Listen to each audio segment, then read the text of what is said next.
Oh, the calendar has flipped to September, and the kids are in the stands, and that must be high school football. Friday night lights right here from Veterans Memorial Stadium, the 12th. Dick Armstrong Cup, Scott Ohsman, Tim Boyle. Tim, how are you? Outstanding, Scott. It's football season, and what a night we have. We're like 12-0 on these beautiful nights for the opening game of the season. We got a packed house. Just like 15 minutes ago, there was seats everywhere. Now it looks pretty packed. It is unbelievable. As you see the cheerleaders for Glacier Peak, it's the Grizzlies and the Panthers. This crosstown rivalry. The students are here. School hasn't started quite yet, but this one has turned in. Glacier Peak, after the last 11 years, they've come on top.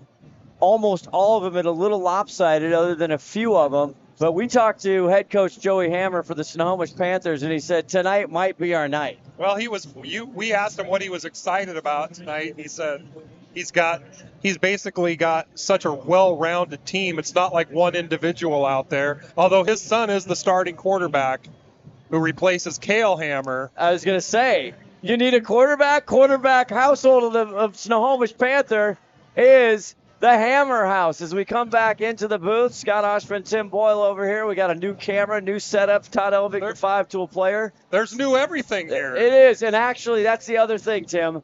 All the kids, so many of them are new. We got new quarterbacks for both sides, a ton of new kids, upcoming seniors, juniors. We talked to both coaches, and they don't know what they're going to see. Well, both teams are only returning just a little handful of players. That's it. GP only 5 total, 3 on defense and 2 on offense, or vice versa. But yeah, and same with Snohomish. Everybody's new. This is always a tough game for us because we just don't know.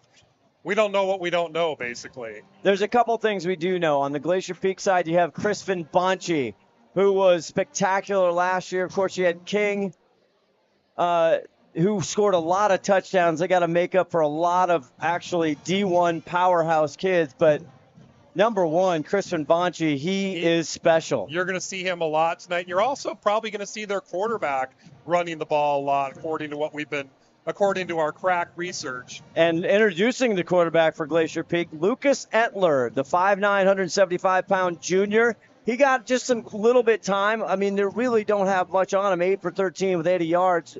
No touchdowns, no interceptions. Last year. Taking over for River Lean.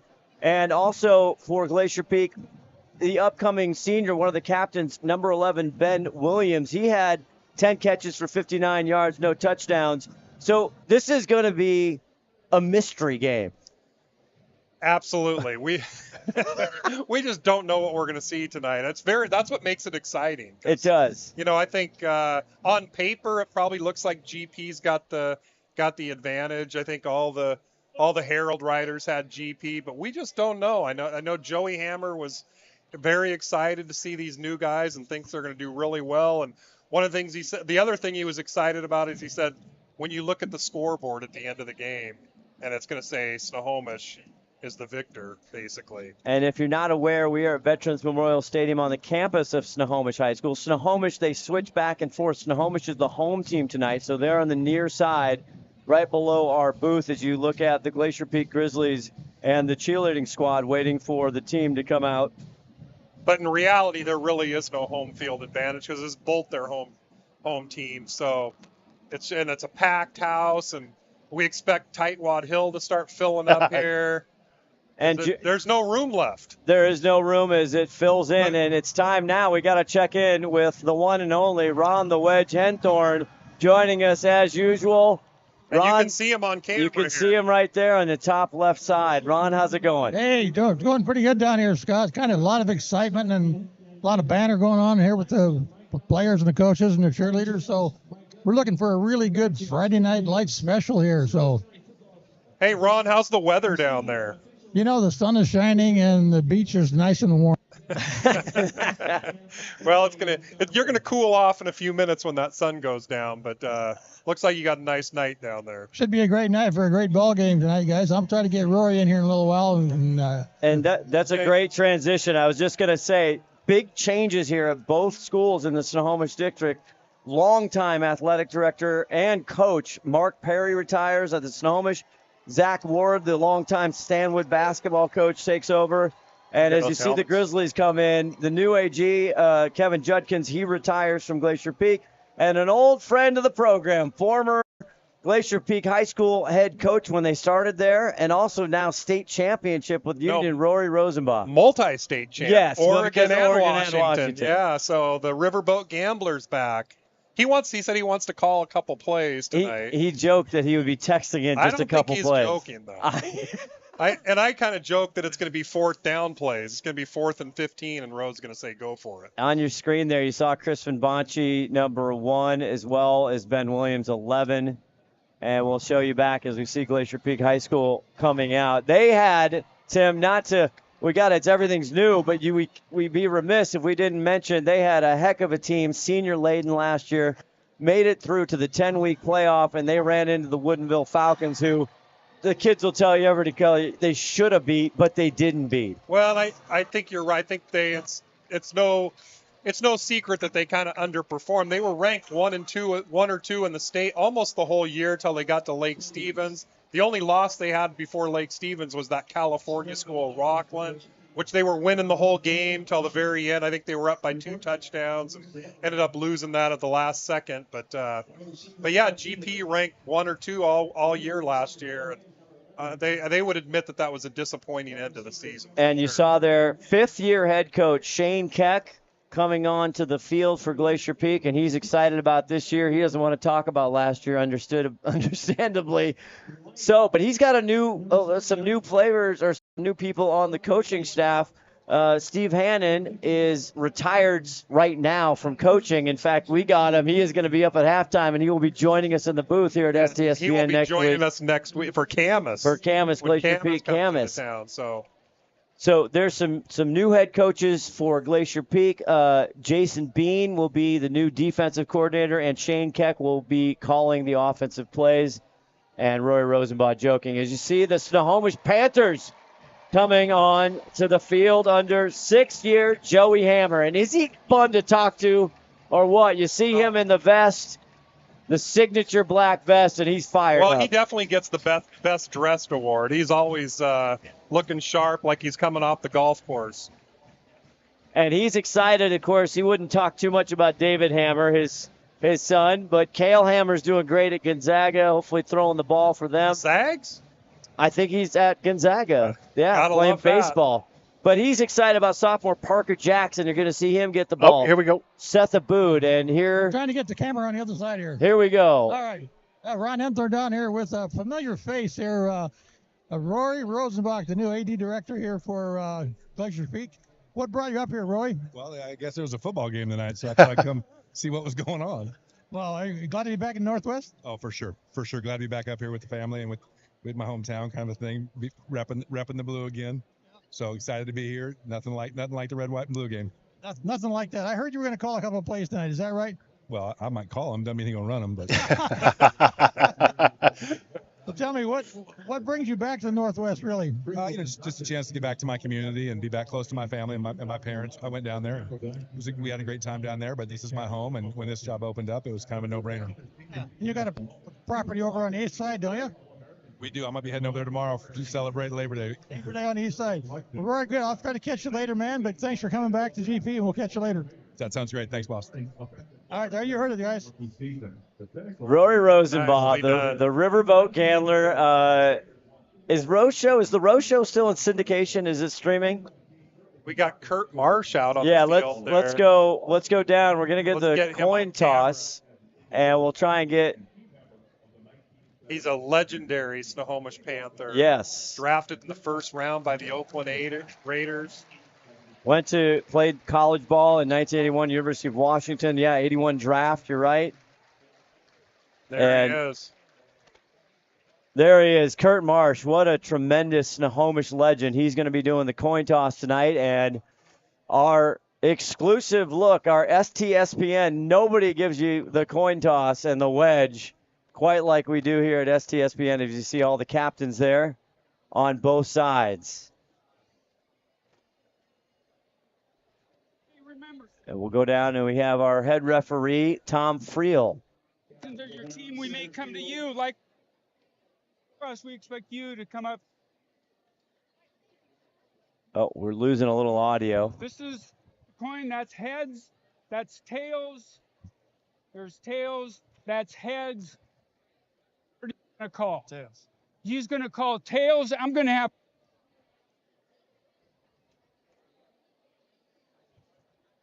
call.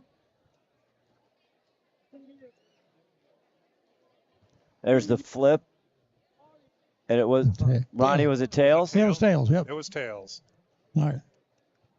Whoever had 5-2 odds on tails, they won. You want the ball? You want the ball? All right. Which way would you like to pitch? Okay, gentlemen, don't run off there. Hey, Red. Snohomish is going to receive. So Glacier Peak won the toss. They deferred. Legendary Snohomish Panther Kurt Marsh on the coin toss. That is unbelievable. If you go Google Kurt Marsh, you'll see the exceptional story of him, his football career, and all the different surgeries he's had, football, and quite a legend here. And I think Dick Armstrong would be real excited to see without a doubt. See Mr. Marsh here tonight. Love to see the legends back. So as we wait here just a few minutes to kick off, and we're going to set, and we will pause here just for a second. Our National Color Guard coming out on September 1st on an absolutely picture-perfect night here in downtown Snohomish. And we'll be back right after this. Thanks to Les Schwab Tires, I'm a confident backseat driver, but Mom's a little stressed about spending. Remember, deep breaths and watch your speed. Even though we're watching our wallets, Les Schwab is still watching out for our safety. So turn here. During our spring tire sale, we watch out for your wallet too. Save up to $175 when you buy select tires with financing. Les Schwab Tires.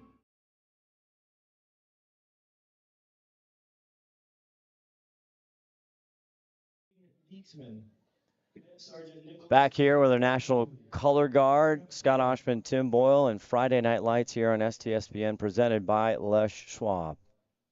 We'll go down to the field.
Liberty and justice for all.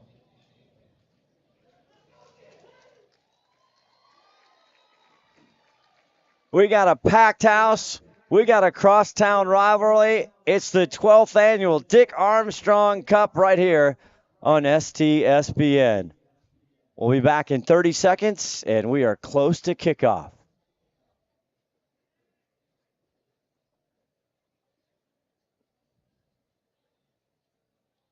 McDaniel's Do It Center is located in beautiful Snohomish, Washington. Locally owned and operated for over 40 years, they are proud to provide the Snohomish Valley with exceptional hardware, tools, lawn and garden, and sporting goods products. Their commitment to delivering legendary customer service and their outstanding employees continue to make McDaniel's the best and one of the most recognized Do It Best centers in the nation. Stop by and experience for yourself the difference between McDaniel's and the big box stores. Discover why so many people are choosing to shop at McDaniel's.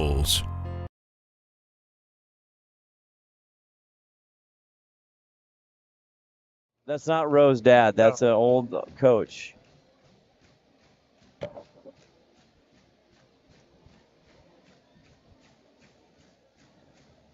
Welcome back. As you see, all the celebrities at the Panther Hall of Fame here are coming back for this rivalry game, the first game of high school football. Happy Labor Day weekend to everybody as we're working through a bunch of stuff here. Todd Elvig, the 5-tool player, and our executive producer, Sarah Elvig. We got Martin on camera, Josh on camera, and also joined by Ron, the Wedge, Henthorn. We were getting ready for kickoff, and we'll see if we get all the names and numbers wrong, Tim Boyle. That's a tradition like no other. It really is. And all the coaches, when we talked to them about before the night, they're trying to give me number change. Some numbers didn't come on. Glacier Peak has new helmets. We found one kid who had a different number helmet on his helmet than he did on his jersey.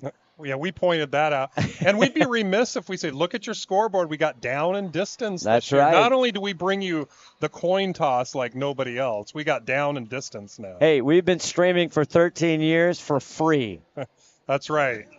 That's right. Before you complain, everybody else is charging for this, and it's free for you. That's people. Absolutely. So please support our sponsors the way they support us. All right, we're ready for some football. I asked head coach Shane Keck of Glacier Peak who will be kicking tonight, and he gave me 8 numbers. And it looks like Aiden Larson, the 6'4", 190-pound junior, will be kicking for Glacier Peak and back for the Panthers. He's tall. He is. If he gets his leg into that thing, it's gone. By the way, Scott, that was Ed Lucero, the gentleman you saw on the camera a little while ago. Oh, fantastic. There we go. And it is taken around the 10-yard line. That is number 13, Ryan Stepp. And Stepp will be brought down up at the 25-yard line. So that's they will start their series. And here is the David Hammer era, Tim Boyle. Welcome to the Dick Armstrong Cup 2023. And by the way, we need to find that thing. It's missing. Yeah, if somebody knows where the cup is, please email STSPN. We didn't say your predictions on the air, Tim, before this first we'll get there. First snap. We'll get there. 1st and 10 from the 24-yard line. Hammer sets back, has time, dumps it underneath. I'm not sure if that was caught or not. It's incomplete. Trying to go to Silas Green, the 5'9" junior. We'll hear his name a lot tonight. Oh, it said I think it's incomplete. Yeah, I think it is incomplete. Good job there, number 36. John Allison, the 6-foot senior on the tackle for Glacier Peak. 2nd and 10 from their own 24. This time Hammer's going to go back. He'll flip it out just over the stretched arms of number 8. Again, Silas Green trying to get Green involved in. It'll be 3rd and 10. Another incomplete pass. David's trying to get all the kinks out. The offense getting all the kinks out here. David, 6'3", 192 pounds, listed on the program. Tall kid. We saw him down there on the field. He looks like a starting high school quarterback. He does. 3rd and 10 from their own 24. Back to pass one more time. He gets the rush. Yeah, this time he gets it off. It's caught, but pursued. And big that was 72. Parker Jackson was the recipient of that. And big number 72, Antonio Cherez, the junior, takes him down as you take a look at our STSPN replay. It's going to bring up 4th and short, but I don't think they're going to chance at this on the 30-yard line, so the punting unit is out there. Interesting 3 pass plays from Joey Hammer. Snohomish kind of not known to be the passing offense. Historically, they've been a running offense, obviously. And Isaiah Cuellar, number 9, is back to receive as the punt gets off from number 30, Gabriel Cortez. And this one will bounce, and they'll let it bounce inside the 35 at around the 32. They got and a that's very friendly bounce there on that. And very short punt, but nice Snohomish bounce. So we'll see where they mark it. Isaiah Cuellar, a transfer from Mariner. Yep. You saw him on the basketball court. Yes, excellent athlete. Our officials tonight, Tom Friel, the head ref. Our white hat, Scott Yanagira, Mark Guffey, Mike Dolly, and Ken Mays. As here we go, 1st and 10 from their own 32-yard line. Lucas Etler, and he hands it off. No, does he? Yes, he does. Far side, little sweep play to number 14, and that's Irv Nguyen, gets about the senior. 1 or 2 yards on that. And good pursuit by the Panther defense, Tim. Kind of all the red jerseys were there. Without a doubt. Stretched him out. Logan Willis, number 11, won on the tackle. Brings up 2nd and 9. I think you can look for Bonchi on a few plays on this drive for sure. He's in the backfield, number 1. Etler does give it to Crispin. Bonchi has some room here on the near side. It's coming back. There's a flag, and he's dragged out of bounds at the 46-yard line. Late tackle there, but he got away with that. But I think that's coming back for a hold. Parker Jackson, number 6, the phenom for the Panthers on the tackle. And your first flag, Tim. How excited are you? Very exciting. I think unfortunately that's going to be against the Grizzlies, and that run's going to be negated. Nobody loves a flag more than Tim Boyle. What a night, 74 degrees, sun shining, as Tom Friel picks up the laundry. It was a hold. And here he is with the call hold, as you predicted correctly. 2nd and 19 now. So 2 run plays for Glacier Peak, 3 downs and a punt for Snohomish, but they tried to pass. And here we go. Etler. And he fakes it, and he hands it off to number 9. That's Cuellar. Isaiah will get about 4 or 5? It's going to bring up a long 3rd down, probably 3rd and 15, 3rd and 14, they're saying. So we'll see what they got up their sleeve here. I just saw Tom Friel give number 52 a warning for knocking down the quarterback on that play. Oh, okay. Nicely done, Ron. We didn't catch that. Seth Aboud, the big star on the Panthers, 6'2", 198-pound junior, as they set up for 3rd and 13, ball on the 29. Etler now looking over. Shane Keck, the head coach, the offensive coordinator, calling the plays. Bringing everybody back in tight. Lucas, back to pass. Now has pressure. He gets it off to Bonchi. Bonchi stutters, gets across the 35, maybe to the 37, short, well short of a first down. Probably going to bring the punting unit on, which it looks like they're doing. They'd be 4th and probably 7. And look who was there in red, 52, Mr. Aboud. All night long. Get used to him. Absolute stud. So 4th and 7. Just about 2 yards outside of their comfort zone, Scott. Yeah. 4th and 5, I think that you might have seen him go for that. Jared Chukinski, the 5'9 senior, back to punt. And for the Panthers,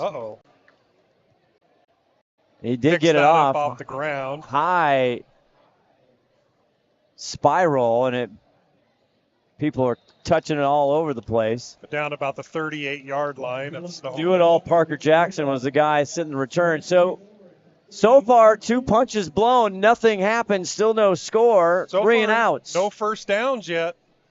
GP had one, but gets called back on a hold.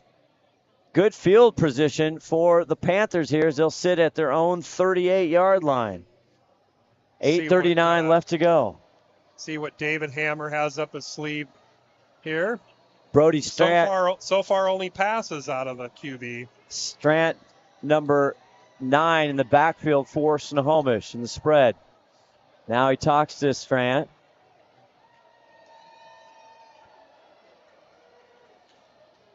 And he's going to hand it off. Strant, the right side, pushes his way through across the 40 to the 43-yard line. Good run for Snohomish on first down.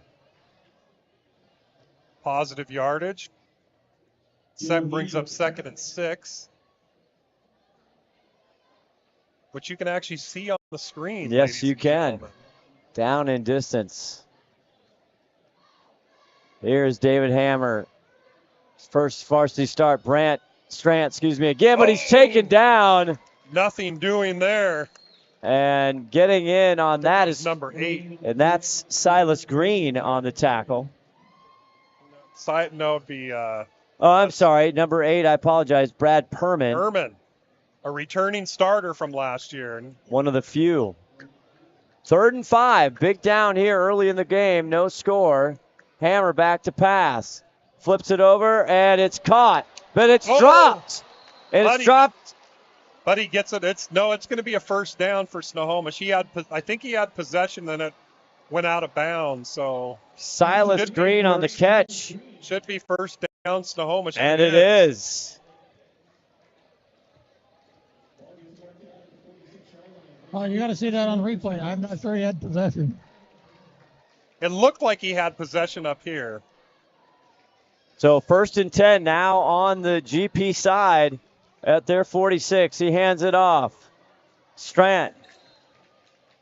And a number of GP tacklers there. George Strant going to the left side. I think Perman was in on that. John Ellison. And Ellison in there as well. Lots of names here. John Ellison, the 6-foot senior linebacker. New defensive coordinator this year. Hammer back. He's got pressure. He dumps it down to Strant. Strant eludes one tackler, gets up across the 39, maybe to the 40. Great poise there by Hammer. He's got somebody coming at him full speed, and he just dumps it off at the last second. Makes Perman miss. But there was Michael Darling, number 10, in on the tackle. 6:40 left to go in the first quarter. Now 3rd and 4 at the GP 40. Hammer, near side. It is caught. Big number 82. He stumbles his way across the 30 to the 29 for a Panther first down, and that's Lucas Bosa. Lucas, and what we're seeing here, it's almost like it's flip-flopped. You're seeing Snohomish pass on almost every possession. That's not historically like Snohomish. No. We saw GP go mostly on the run. It's like the teams have flip-flopped so far. Another first down for Snohomish. 1st and 10 on the GP 29. This time hands off. Strant gets a little bit of room on the left side. He'll get across to the 24-yard line. That's a nice little pickup, too, about 5 yards. Snohomish is just kind of chewing up some clock, chewing up the field, almost in the red zone here. Cuellar and Perman on the tackle for GP. Here is number 7, David Hammer. How many more Hammers are there? 6. David, he's going to fling it out again one more time. This time it's caught by number 8, Silas Green. So it's been Green and Strant getting most of the touches. And a little screen game here. Yeah, Snohomish choosing to just kind of like chip away at the field. Not going for the big plays. 3rd and 4 from the GP 24. Strant behind him. Here's Hammer. He sets back. Goes over the middle. Almost intercepted. That was good defense there by number 18. Number 18, Adam Loom, 6'4", senior, and he almost got that one. Intended is trying to go back to Bosa.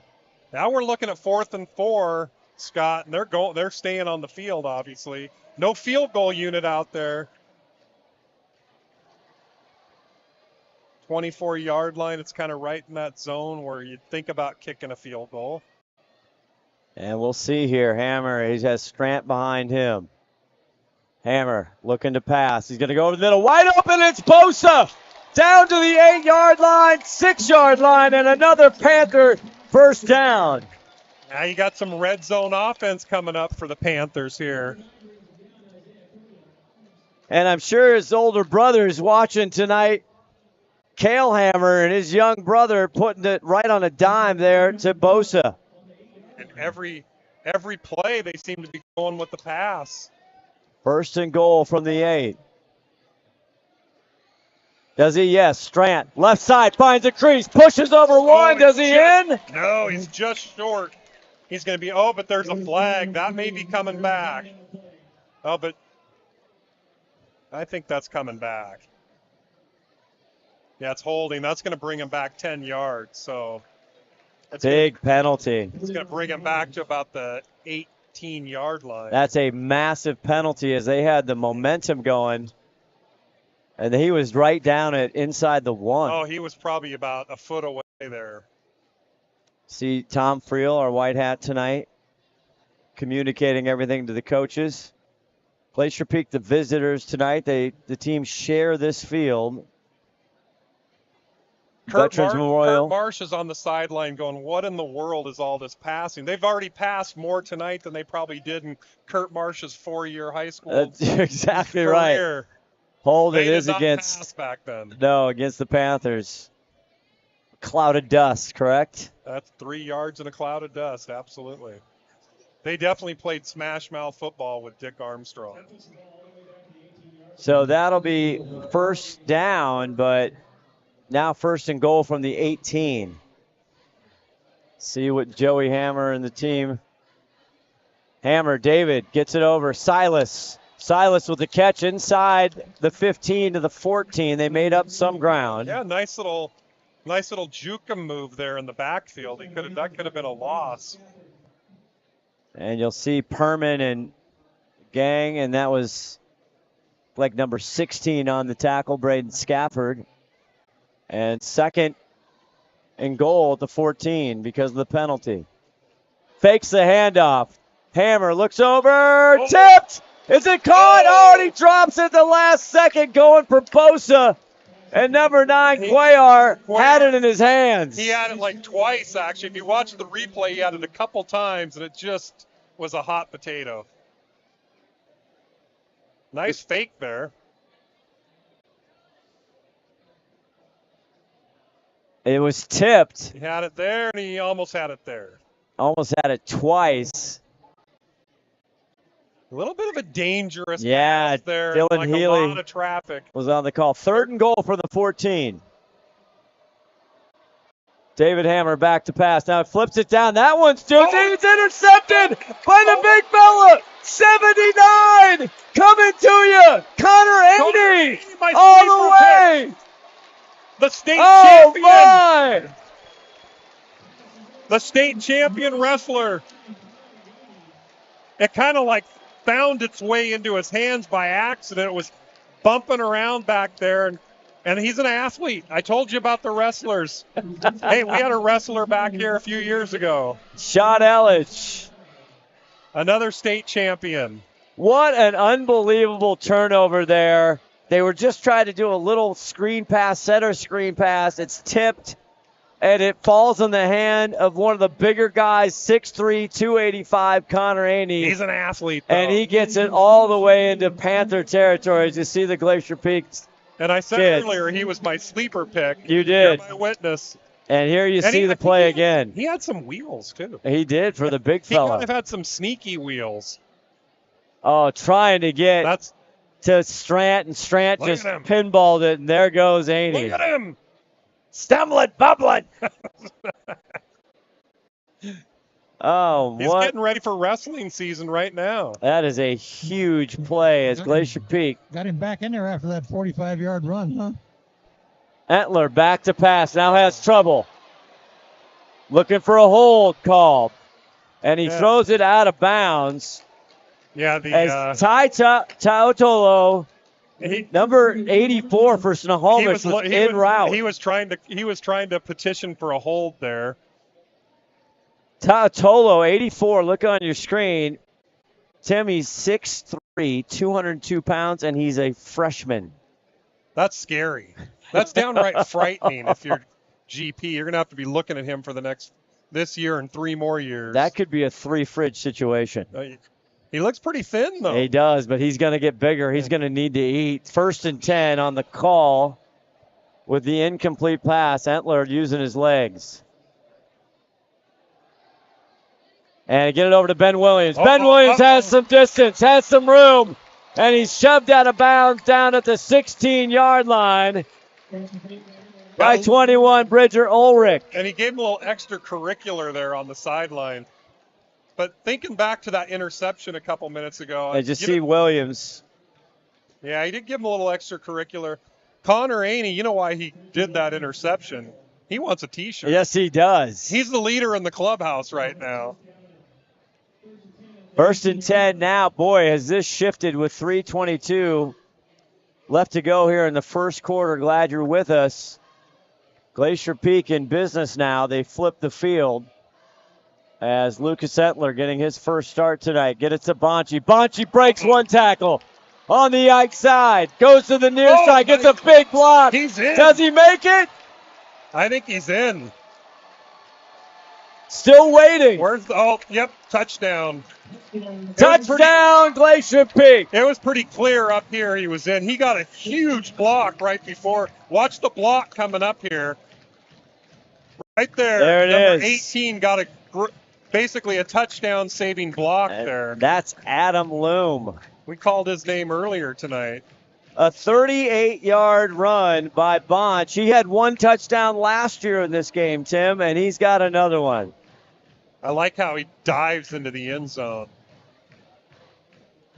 What a turn of events for the Panthers. Oh, my. They were on the doorstep as we're ready for the extra point.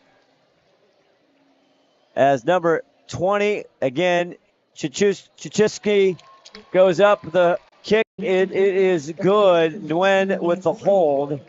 And after 3:13 left to go in the first quarter, it's Glacier Peak 7, the Panthers 0.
Back here, Scott Ohsman, Tim Boyle, and what a turn of events if you're just joining us. The Panthers on the doorstep had a big holding call, brought him back.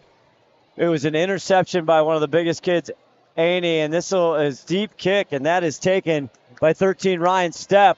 And that was a dicey decision, and the Grizzlies coming full force, and he puts them down at the 14-yard line. And back to that last drive, Scott. Unfortunately for the Panthers, that's a 14-point swing, really, Yes. or 10-point swing, but possibly a 14-point swing. They're knocking at the door down there, and that's just a momentum killer for the Panthers. Unbelievable.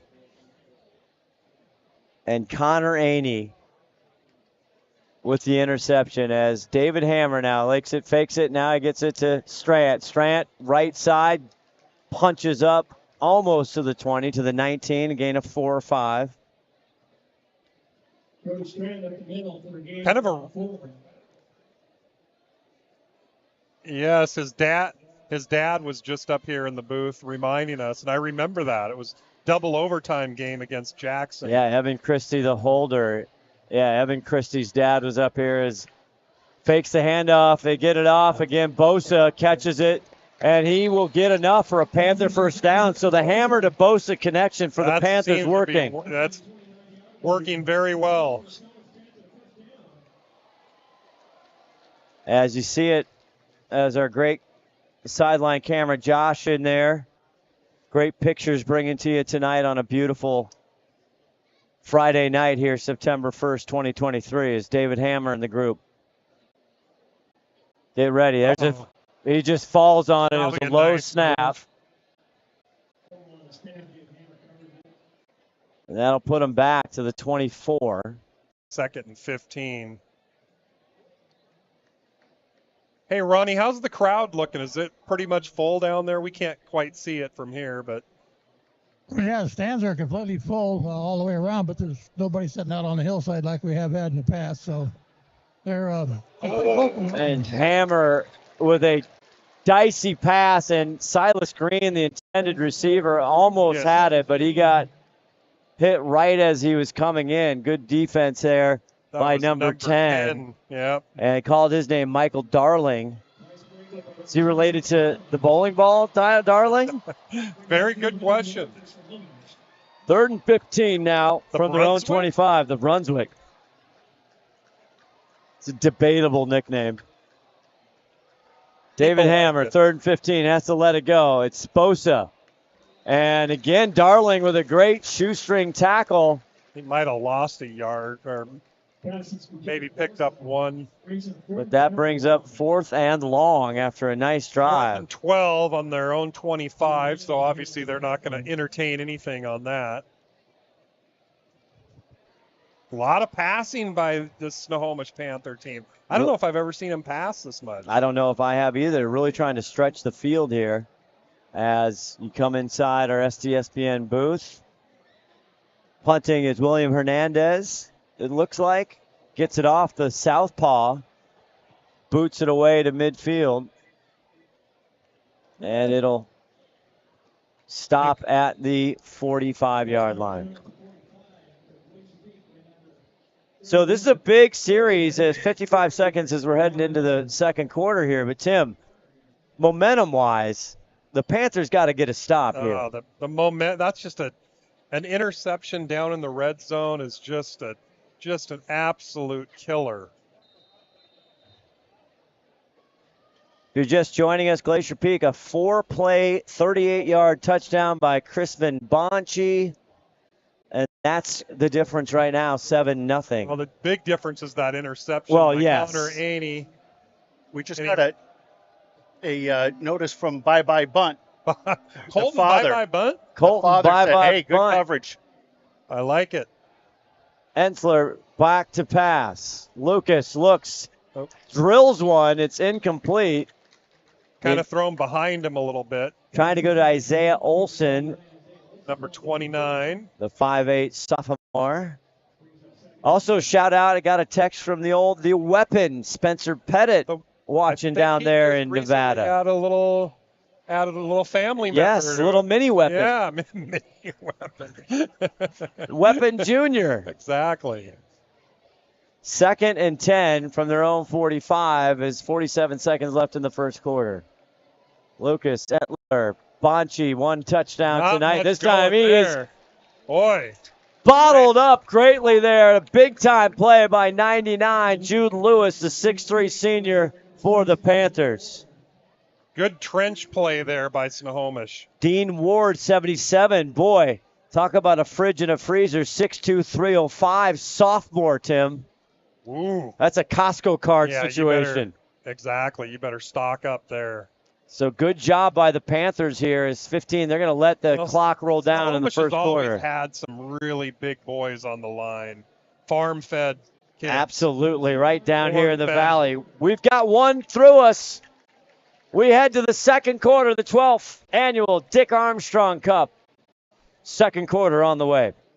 McDaniel's Do It Center is located in beautiful Snohomish, Washington. Locally owned and operated for over 40 years, they are proud to provide the Snohomish Valley with exceptional hardware, tools, lawn and garden, and sporting goods products. Their commitment to delivering legendary customer service and their outstanding employees continue to make McDaniel's the best and one of the most recognized Do It Best centers in the nation. Stop by and experience for yourself the difference between McDaniel's and the big box stores. Discover why so many people are choosing to shop at McDaniel's. Thanks to Les Schwab Tires, I'm a confident backseat driver, but Mom's a little stressed about spending. Remember, deep breaths and watch your speed. Even though we're watching our wallets, Les Schwab is still watching out for our safety. So turn here. During our spring tire sale, we watch out for your wallet too. Save up to $175 when you buy select tires with financing. Les Schwab Tires. All right, down here on the sideline with the Panthers. Unfortunate, as you said earlier about that. Almost, I wouldn't call it an interception. I'd call it a fumble recovery in the air. But I think the Panthers are looking really good out here, and I don't think they got anything to worry about yet. So we'll see how they do on this defensive play right here now. Ron, the Wedge, Henthorn. Nobody gets in between people like the Wedge, as Lucas Entler going to be back to pass. Oh. He's going to go deep down the field, but the receiver fell down, and there's a flag. They're going to get the flag. I think it was an incidental. They got tied up a little bit, but you got to throw the flag. Trying to go to Dylan Healy, number 4 on the post pattern, the senior. Now, GP catches a break there because that was going to be overthrown. And I don't think he was going to catch up to that regardless. But and the guilty party, as you see the call there by Freel, it was Parker Jackson, number 6 on the coverage. Well, he'll more than make up for it later tonight. That's the second unfortunate thing happened to Snohomish tonight. Because you're right, Tim, that ball was so far thrown, I couldn't have got there and caught it. Yeah, you could have, Ronnie. The Wedge would have got it. Come on, the old Cyclone receiver could have got it. Cyclones. It would have been Brock Purdy to the Wedge. That's right. It would have been. You mean Brock Purdy, the Hall of Famer, That's right, exactly. The San Francisco 49er quarterback? You mean the starting quarterback? Yes, of course. 1st and 10. Now from the Snohomish 40.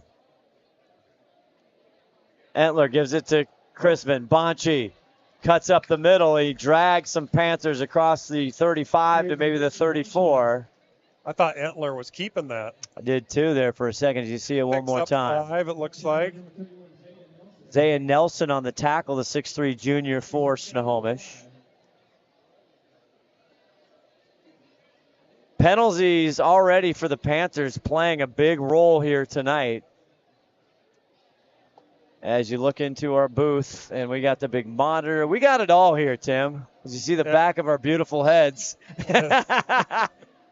We got replay. We got everything. 2nd and 5. Fakes it. Now Entler Trevor goes down. And Big Bosa on both sides puts them down, and a big play for the Panther D. Bosa's playing like his namesake there on defense. And that's what the Panthers needed, a big play. 3rd and 15 now. 10-yard loss on the sack. 10:48 here in the second quarter. God, Bosa, you just look at him down there. He looks like he's going to be a D1 player. Oh, yeah. He is all 6'3", 223 down there on the field before the game. Absolutely. I think he'd look good in a Coug uniform. He would. What conference are you going to be in? Well, that's a good question. Entler hands it off. Nice play. Move. Coming across, that's 9, Isaiah Cuellar. And the Mariner transfer, there he is, the baller as well from the hard courts. Helmet comes off there, and he's going to be close. That's going to be within that might be a measurement there. He's 6 inches short. He's 6 inches short. Well, you know they're going for that. It's fourth and inches here. Taken down. That was a great run. Yeah, it was. Taken down by 41, Cole Bedard, 6'2", sophomore for Snohomish. If I'm Shane Keck, I'm throwing the red. I'm challenging the spot. Are you? The wedges, he's got a high accuracy rate. They backed that up a little. The red wedge was definitely right. It's short, but looked like they backed it up a little bit. Bonchi in the backfield here. Etler in the shotgun. He gets it to Bonchi. Bonchi chooses to go wide. Uh-oh, he's got trouble. He spins out of a tackle. He's still going. He might get it. Unbelievable. That is unreal. And Bosa had him in the backfield, probably for about a 3-yard loss. And that was tied to Atolo. Look at this. Look at that. It's right on the line. I think they got to measure that one. That is right on the line. Bring the chains out. And that was just a great second, third, and fourth effort by Bonchi. They gave it to him. Wow. A huge, huge first down. And again, Bosa had him, but Bonchi's a little slippery back there. And I think that was not Bosa. That was big number 84, Ty Tolo. It looked like it was 82. Was it? 84 had him first. 84 had him first. Okay. It was a dual effort there. Nonetheless, now they're 1st and 10 at the Panther 30-yard line, up 7-0 here. Now they're knocking at the door here. Got a change in the backfield, and it's handed off to number 24, and that's Francis Crocker, the 5'10 junior, and he'll get a nice run on first down. Well, I got a yard or two. Nice hold there by the defensive line. 2nd 8. And big number 77, Dean Ward, 6'2", 305, plugging up the middle there, doing a good job. They got some steady down there. Absolutely. 6'2", 305. Oh. Jude Lewis, 6'3", 200. 2nd and 8. Hand up one more time, and there we go. Called it. 77. Ward with the tackle. No gain. Look at it. He's pumped up. Look at him. Look at him flexing. He wants a T-shirt. Everybody does. Crocker on the carry one more time, but going absolutely nowhere.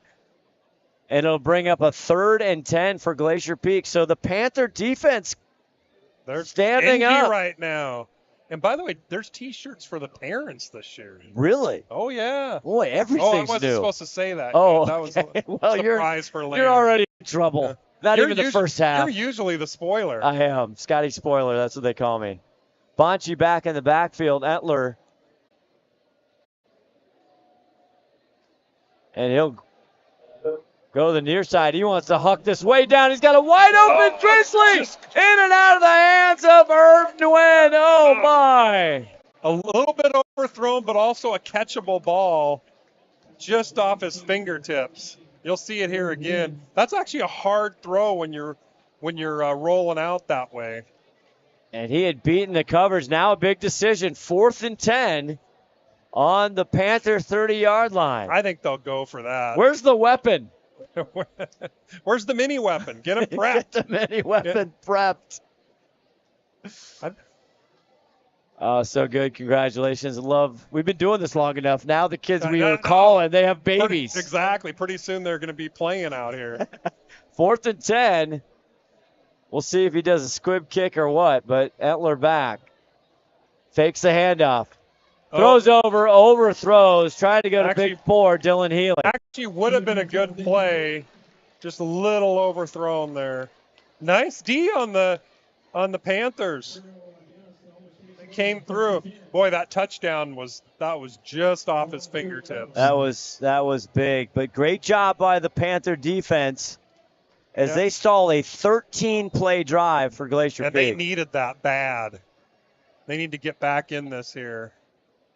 So there he is. There's Dean, baby.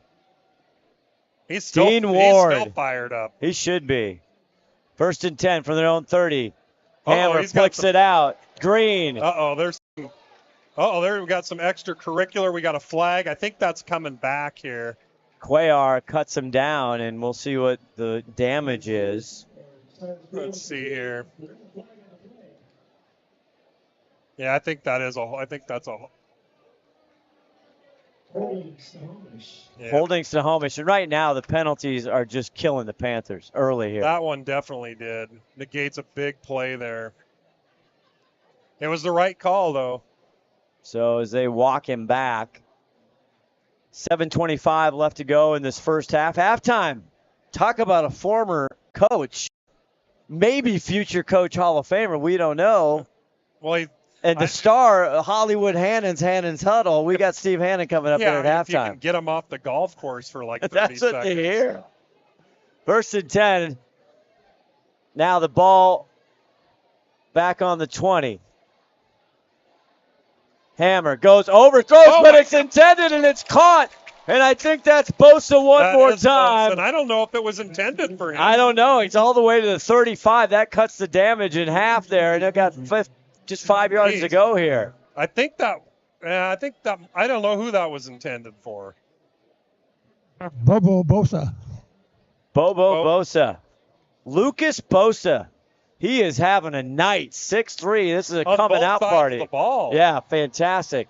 Now cuts it to 2nd and 5 instead of 1st and 20. Bobbled snap, low snap, and David Hammer has to just tuck it and roll.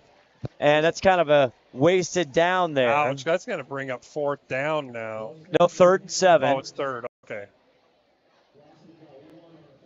Loss of 1. At least he could have lost more, so dove forward a little bit. We'll try and get the score, 6-18. 3rd and 7. Here's David Hammer. He's going to go deep on the sideline. Almost in and out.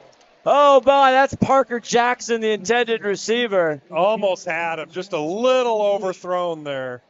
It's going to bring up 4th down. Here we go. He had a step. Good coverage there by Michael Darling, who we've called several times tonight. But that brings up a 4th and 7, and the Panthers will punt one more time. Any chance of some trickery here? Ooh, it's a dangerous part of the field. Well, that's when you do it, though. That's true, and Joey Hammer said there's some surprises coming. He did, but he wouldn't tell us. Kind of hurts my feelings. It always does. Gabriel Cortez, the punter, and the lefty kind of squib kicks it down low. Line drive. Oh, it's picked up at the 29. He eludes one tackler. Cuellar with a dangerous little pickup there, and it pays off for him. There was a defender right by him. 25-yard return right to the 49. That gave him 25 yards in field goal position for the gutsy move there. 5:58 left to go in this second quarter. Plenty of time for Glacier Peak. Want to remind everybody, follow everything STSPN on socials. All the channels, updates we have on STSPN next Friday night right here from Veterans Memorial Stadium. It's Glacier Peak Grizzlies and the Camas Paper Makers, baby. One of my favorite. You beat me to it. One of my favorite mascots of all time. Down there by Vancouver. Yeah. So Entler, 1st and 10 now from his own 49-yard line. Bonchi there. Now he hands it off. Sweep here to Dylan Healy. Healy. Not much doing there. Good defense by the Panthers once again. Panthers had a pretty good defensive line. I got to hand it to them. They'll do pretty well this year.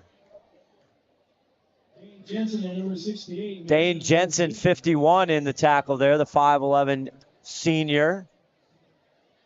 And the Biggins holding up. There, no gain. 2nd and 10 here for Glacier Peak.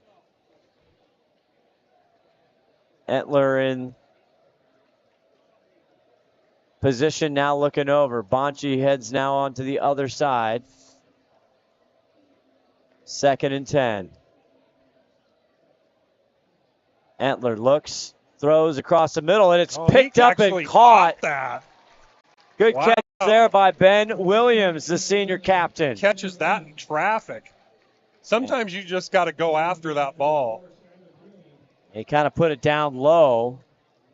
Put it in a good spot, actually. Skylar Grewing on the coverage to leave him 3rd and 3. 3rd and manageable. Now, do you run it against that defensive line, or what is he going to do? Bonchi in the backfield here.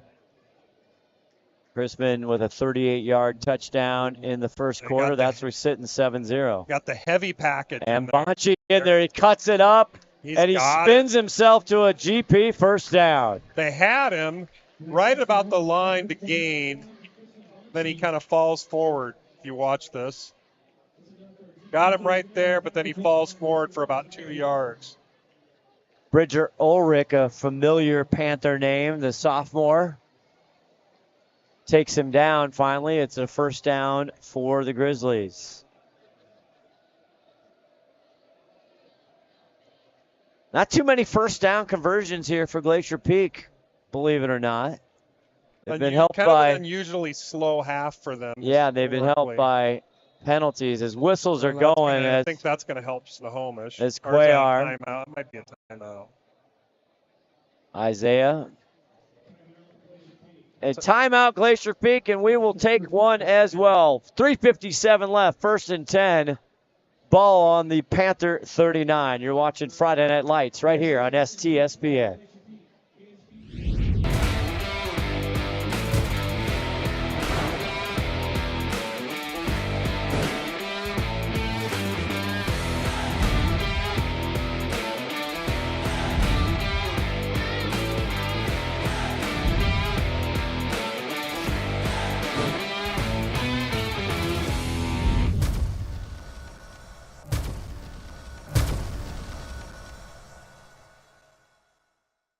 You may have heard the phrase, the early bird gets the worm. Well, at Bickford Ford, the early bird gets first crack at the new 2023 Fords. Right now, order a new 2023 Ford F-150 and move to the front of the line for America's #1 truck for the last 45 years. Or start your order on the 2023 Ranger, Edge, Bronco Sport, or Explorer.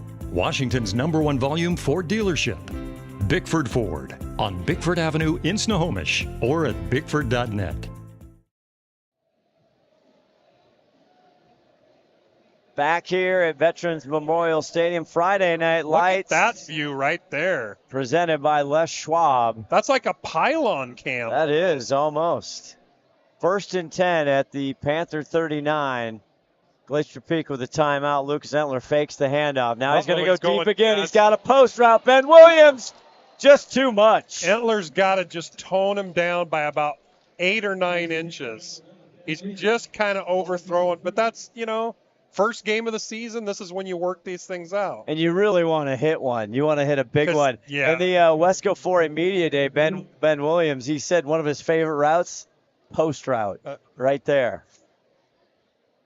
Yeah, he just has to dial it back just a tiny bit. The adrenaline's going. He'll get there. 2nd and 10 on the 39 once again. Who do we got in the backfield here? So that's number 24, Crocker. Crocker gets the ball right side. Pick up about 5. And nice group tackle there by the Panthers. Number 23, Andrew Siemens at the bottom of the pile, the 5'11 senior. 3rd and 7 for GP. Brings up 3rd and 7. 3rd and 7. They're looking to get 4 or 5 yards here to make it an easy decision on. Obviously, they want the first down, but they need at least 4 or so to not even have to think about it. Glacier Peak still with 2 timeouts here. The clock winding down, 3:10 left in the half. Entler. Bonchi goes out in the route. He looks at him. Now he gets it to him on the near side. Makes one Panther miss, spins. He loves that spin move. Boy, he does, and I'll tell you what. It's working for him. Bonchi's picked up several first downs tonight when they had him behind the line to gain, and he's got that little slippery spin move, and it's helped Glacier Peak to several first downs now. What a nice young man. Again, WESCO 4A Media Day. You can find it on STSPN on the YouTube channel or wherever. Boy, this kid, Crispin Bonchi, I asked all the other kids, do you watch TV? What are you streaming? He says, I don't watch TV. That's impressive. It is. He hangs out at the front. That's very impressive. He reads a lot, high GPA, just a great young man. 236, 1st and 10. He's focused on academics. He is. Not like you. Exactly. I actually got tips from him. I'm not kidding. And he eludes one tackler in the backfield, but he is stuck hard, and there's a flag. I'm not sure what that flag's going to be. I didn't see that. That's going to be an interesting one because it didn't come where there's typically a hold. Zion Nelson, 31 in red. Watch him. Might have been a low hit. There's a hold right. I think that's a hold right there. He met Jude Lewis, 6'3", 200. Illegal block. Yeah, illegal block in the back. It's going to come back. And there's our head referee, Tom Friel, giving the instruction to Joey Hammer, always in the black vest. Did you and Bonchi talk about when you were on the dean's list at Arizona State? You know, that didn't come up because that never happened. Oh. Thanks for bringing it up, though. I'm sorry. To give you the benefit I'm sorry. Were you on the dean's list at Wazoo? I didn't know there was a dean's list. I knew a guy. If I was on the dean's list, it wasn't because of a positive. Are you talking about my buddy Dean list? I was on the dean's list, just in the wrong way. Oh, and the penalty is declined. Penalties decline. Interesting. So. Okay, so 2nd and 11 now. It'll be changed on your screen. There it is. They're calling it 2nd and 10 on the big screen. Yep. It's 2nd 11 down on the field. Yep. So now they set Bonchi behind Entler. Interesting formation there. Low snap, has trouble. Now he's in trouble, and he goes down. Wow. Logan Willis, the Panther, comes out of nowhere with the bobbled snap, and he brings down Entler for another second big sack for the Panthers. And out to Joey Hammer for choosing to decline that, because that obviously was a good move there. That's going to bring up 3rd and 20. Look at the marker down. There's the abacus is out over there. Let me get the protractor. It's going to be a bit. As you see our vantage point here, up in the booth. They're Boy, still are we saying lucky. 3rd and 10 on this. It's obviously a lot more than 3rd and 10 though. The clock I'm going to starts. say it's about 3rd and 20. 1:37 left. We'll go with your 3rd and 20. Entler, and now we have whistles. Now we've got a flag. Is that a delay of game? That is a delay of game. It looks like it. The back judge. Yeah. Delay of game. It is. Now it's going to be like 3rd and 25 probably.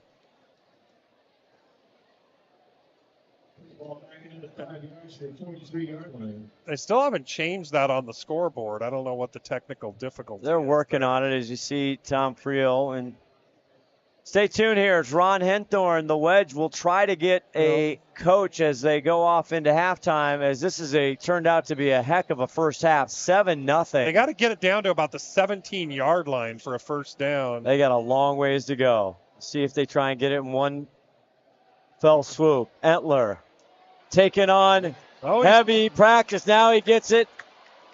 Running to the near side. He can run, and he gets out of bounds inside the 25. Flag, though. There's a flag right about in the secondary there, and that's usually, that might be a hole. That's probably going to be a hole. JP thinks it's against Snohomish. It's a hold. It's a defensive hold. That should be an automatic first down. They're going to tack that on. Ron, you see anything down there, my friend? I was trying to get the hell out of the way. Smart man. They were coming right at me. Little powwow going on here to see if they're going to accept the penalty. Where's that going to go? So right now they have him marked out. Entler's scramble. Well, they got him marked out close enough where they'd go on about the 25. Yeah, right at the line there. Let's see what happens here. Fans getting restless. Here We got comes a big packed number house. 77's back coming in.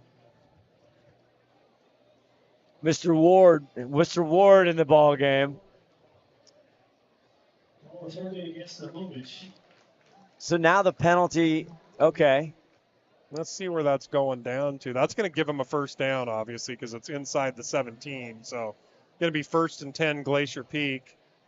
Again, another penalty that just is dooming the Panthers here in this first half with 1:19 left to go. Yeah, that was a painful one.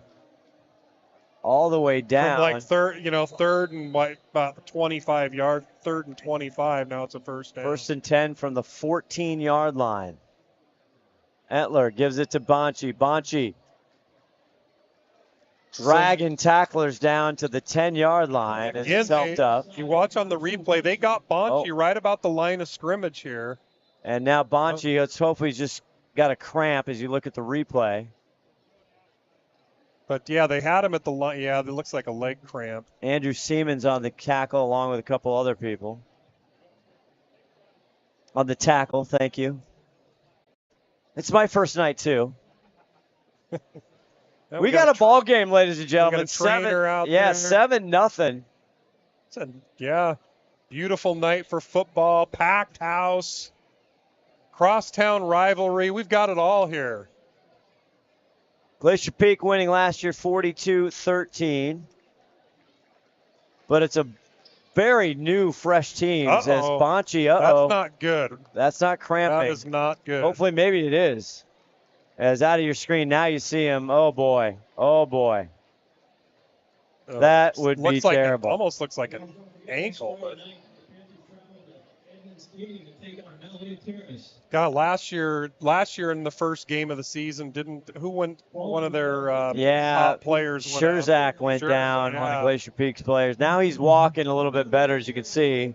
Oh, he might need to just walk it off, hopefully, and we'll see him again. And talk about home cooking, both teams. So Snohomish takes on Mount Lake Terrace. The Hawks come in here next week, and then Glacier Peak has Camas. Here. Oh, excuse me. Glacier Peak is here. They go to Mount Lake Terrace. Both teams are on the road forever. Both teams? Well, GP's back after that. After that, okay. Second Usually and 6. It rotates. Uh-oh. And now we got more whistles, and this is what happens at the first game. We got our... The whistle was because the clock didn't start when the referee signaled. Yeah, I don't see any. Yeah, I don't see any flags down. So it should be like 5 seconds off the clock when they start again. You heard it from the Wedge. He's right there. Right there. And Tom Friel, a busy guy here tonight, our head referee. He's got to tell Coach Hammer what's going on. He's looking up to the booth. We'll see if Ronnie can get Coach Joey Hammer in his 6th year here at Snohomish. The 3A South, it's a busy. The 3A, Tim, it's got 13 teams. A lot going on. Monroe, the pre-season favorite. The 3A, they're like the Big Ten. There's like, It is. It's packed. You got the North, the South. Unlike the 4A, there's only what? Only five teams. Yeah.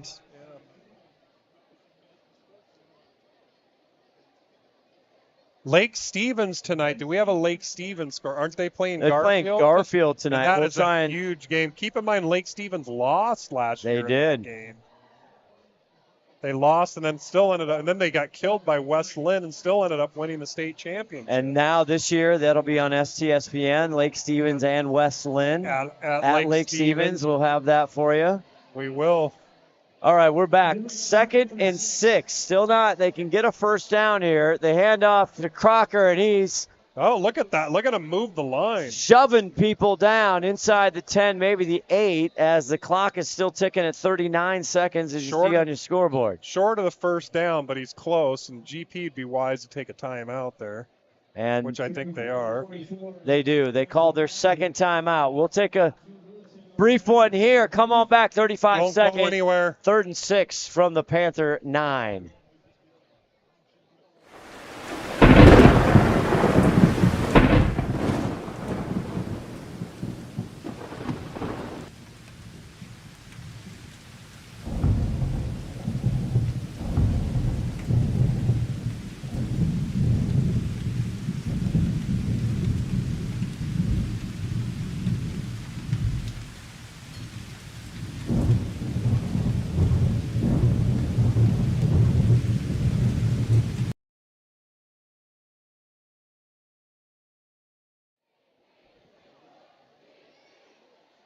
Scott Ohsman, Tim Boyle, Ron the Wedge, Henthorn with you as you look at the crowd. This is what's awesome, right? The students are here. The school hasn't even started yet. It starts next week. But what a great show out tonight. Yeah, everybody's here. If they're not here, they're watching. They're watching us. They must be. It's the highest rated television show streaming on Friday nights. And Bonchi back in the game. That's a good sign for Grizzly fans. Mr. Miyagi must have been on the sideline, gave him the little Karate Kid treatment. 3rd and 6. Etler back to pass. Oh, and Bonchi. He's going to Bonchi. Oh, what a great play there by Andrew Siemens to break it up, because that was a for sure touchdown. It'll bring up 4th and 6. Just kind of lofted up there just a half a second too long. Siemens fired up as he should. He made a great play on the ball, and he holds out. 4th and 6. This is a monumentous play here for the Panthers. Glacier Peak still with 1 timeout. Now Snohomish has all 3, but there's 34 seconds left. 4th down, though, so yep. You pretty much got to get it here. Now they can get a first down at the 4-yard line. So here we go. Bonchi now in the slot, kind of on the right-hand side for Etler. Ben Williams on the near side. In motion. And he fades to the right. He's going to go to the right. Too much! Over the head, and Parker Jackson makes a big play on Nico Torgerson. That was a huge one. He almost could have got there a little bit early, but that was perfect timing on his part. It's after the ball comes through, a clean play, and the Snohomish Panthers defense holds once again. And they needed to, big time. If they would have been going down in the half 14-0, that's tough. 7-0 they can handle. Second time that they've turned it over on downs, and here is David Hammer. The 6'3 junior. Hands the ball off. Strand and a shoestring tackle saving, and Strand had a lot of ways to go there. Great job by Nolan Ondal. The 5'11 junior he had some room with Brody Strand. 2nd and 6, 4 seconds. See if they get this play off. They do. Strand again on the far side. And that'll do it. Gets a first down, but that will do it. 7-0 Grizzlies. Kind of a low-scoring game. I wouldn't have predicted that. No, not at all. The 12th annual Dick Armstrong Cup. 7-0 at the half. Hey, Scott, I'm down here with a here we go. Young man, Joey. Were you a little surprised? Not at all. We got faith, right? You got to have faith in what you're doing and what we're about. 4 quarters of Panther football. That's the way we do it. That was really stuff, and unfortunate for that fumble was recovered. That's right. We cleaned up a couple things. They gave them, and that's it. So we things up. Surprise in the second half, Joey. Thank you. No surprise. Us go Panthers. Okay. All right, break it up a little bit on the wireless there. We'll look on that at halftime. Joey Hammer. I mean, I want that guy everywhere to fire me up, right? You know what? He's got a job in broadcasting when he retires. He does. We're always looking for talent, right, to replace us. Absolutely. We'll be back with more halftime festivities. We'll try and check out some scores. 7-0 Glacier Peak, 12th annual Dick Armstrong Cup. We'll come back. You're watching Friday Night Lights, presented by Les Schwab on STSPN.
The new generation. The next level.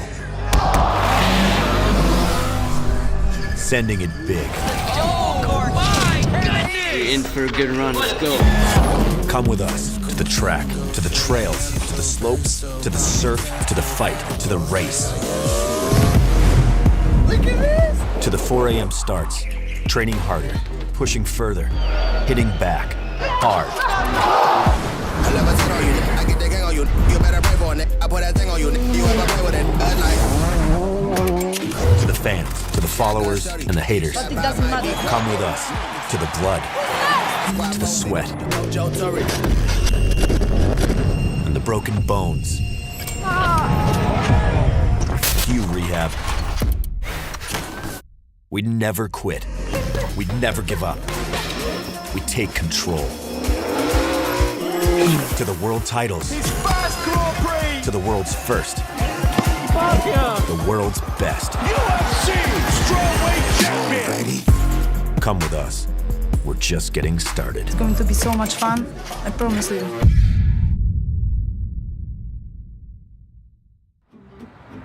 Thanks to Les Schwab tires. I'm a confident backseat driver, but Mom's a little stressed about spending. Remember, deep breaths and watch your speed. Even though we're watching our wallets, Les Schwab is still watching out for our safety. So turn here. During our spring tire sale, we watch out for your wallet too. Save up to $175 when you buy select tires with financing. Les Schwab Tires. SWCC is an acronym, and it stands for Special Warfare Combatant Craft Crewman. You know, you can stand across from the guy and say, you know what, he's got your back, and you know that's the guy you're counting on. If something goes wrong, he's going to be there.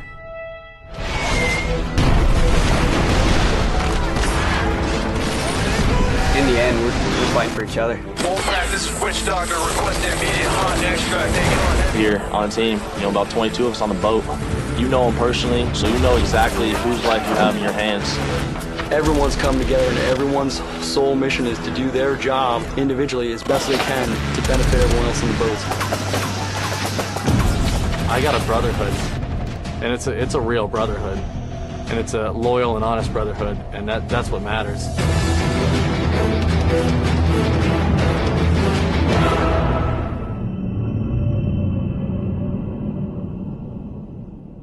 You may have heard the phrase, the early bird gets the worm. Well, at Bickford Ford, the early bird gets first crack at the new 2023 Fords. Right now, order a new 2023 Ford F-150 and move to the front of the line for America's #1 truck for the last 45 years. Or start your order on the 2023 Ranger, Edge, Bronco Sport, or Explorer. Washington's #1 volume Ford dealership.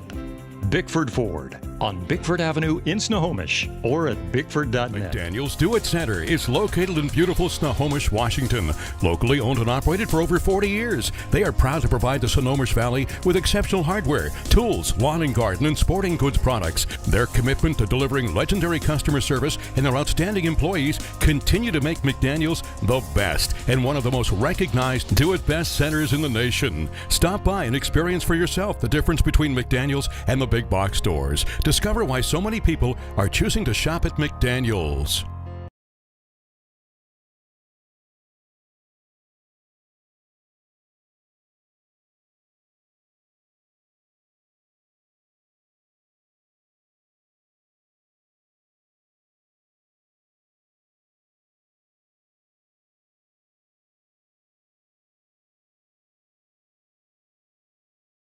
Oh, we're going to be up. We're going to be doing back here in the booth as we organize ourselves here. We have a special guest. A lot of negotiations with Hollywood Hannon's agent here. There he is. It didn't come together till the last second. It didn't. I'm always available for you guys. Steve Hannon back in the booth with us. There we are. Scott Ohsman, Tim Boyle, and Steve Hannon coming in tonight. The former Glacier Peak defensive coordinator, Monroe head coach, the Inglemoor Vikings head coach. Mr. Hannon, welcome to the booth. Wow, you made me sound pretty good. Now, apparently professional golfer, I think. Yeah, we hear you doing a lot of golf. So you scratch golfer now, Steve? Well, you'd think I'd get better at some point, but that hasn't happened yet. It's golf. Yeah. So you know a lot of these kids, but there's a lot of new faces, Steve. What do you think? We are 7-0 in the Dick Armstrong Cup. Let us know what you think. Well, I think if you're Snohomish, you're feeling really good about what just happened out there. And I think if you're Glacier Peak, I think the frustrations that we had last year, a lot of times on the offensive side of the ball, has reared its ugly head again. Those penalties are just killing us. Yeah, look, he's saying us. Whoops, sorry about that. You're in the media now. You have to be impartial. Penalty. In fact, I'm wearing the Glacier Peak shirt too.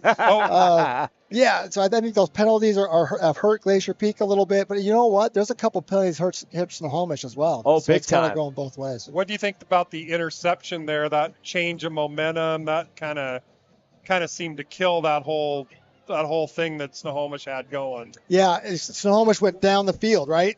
They stopped Glacier Peak 3 and out.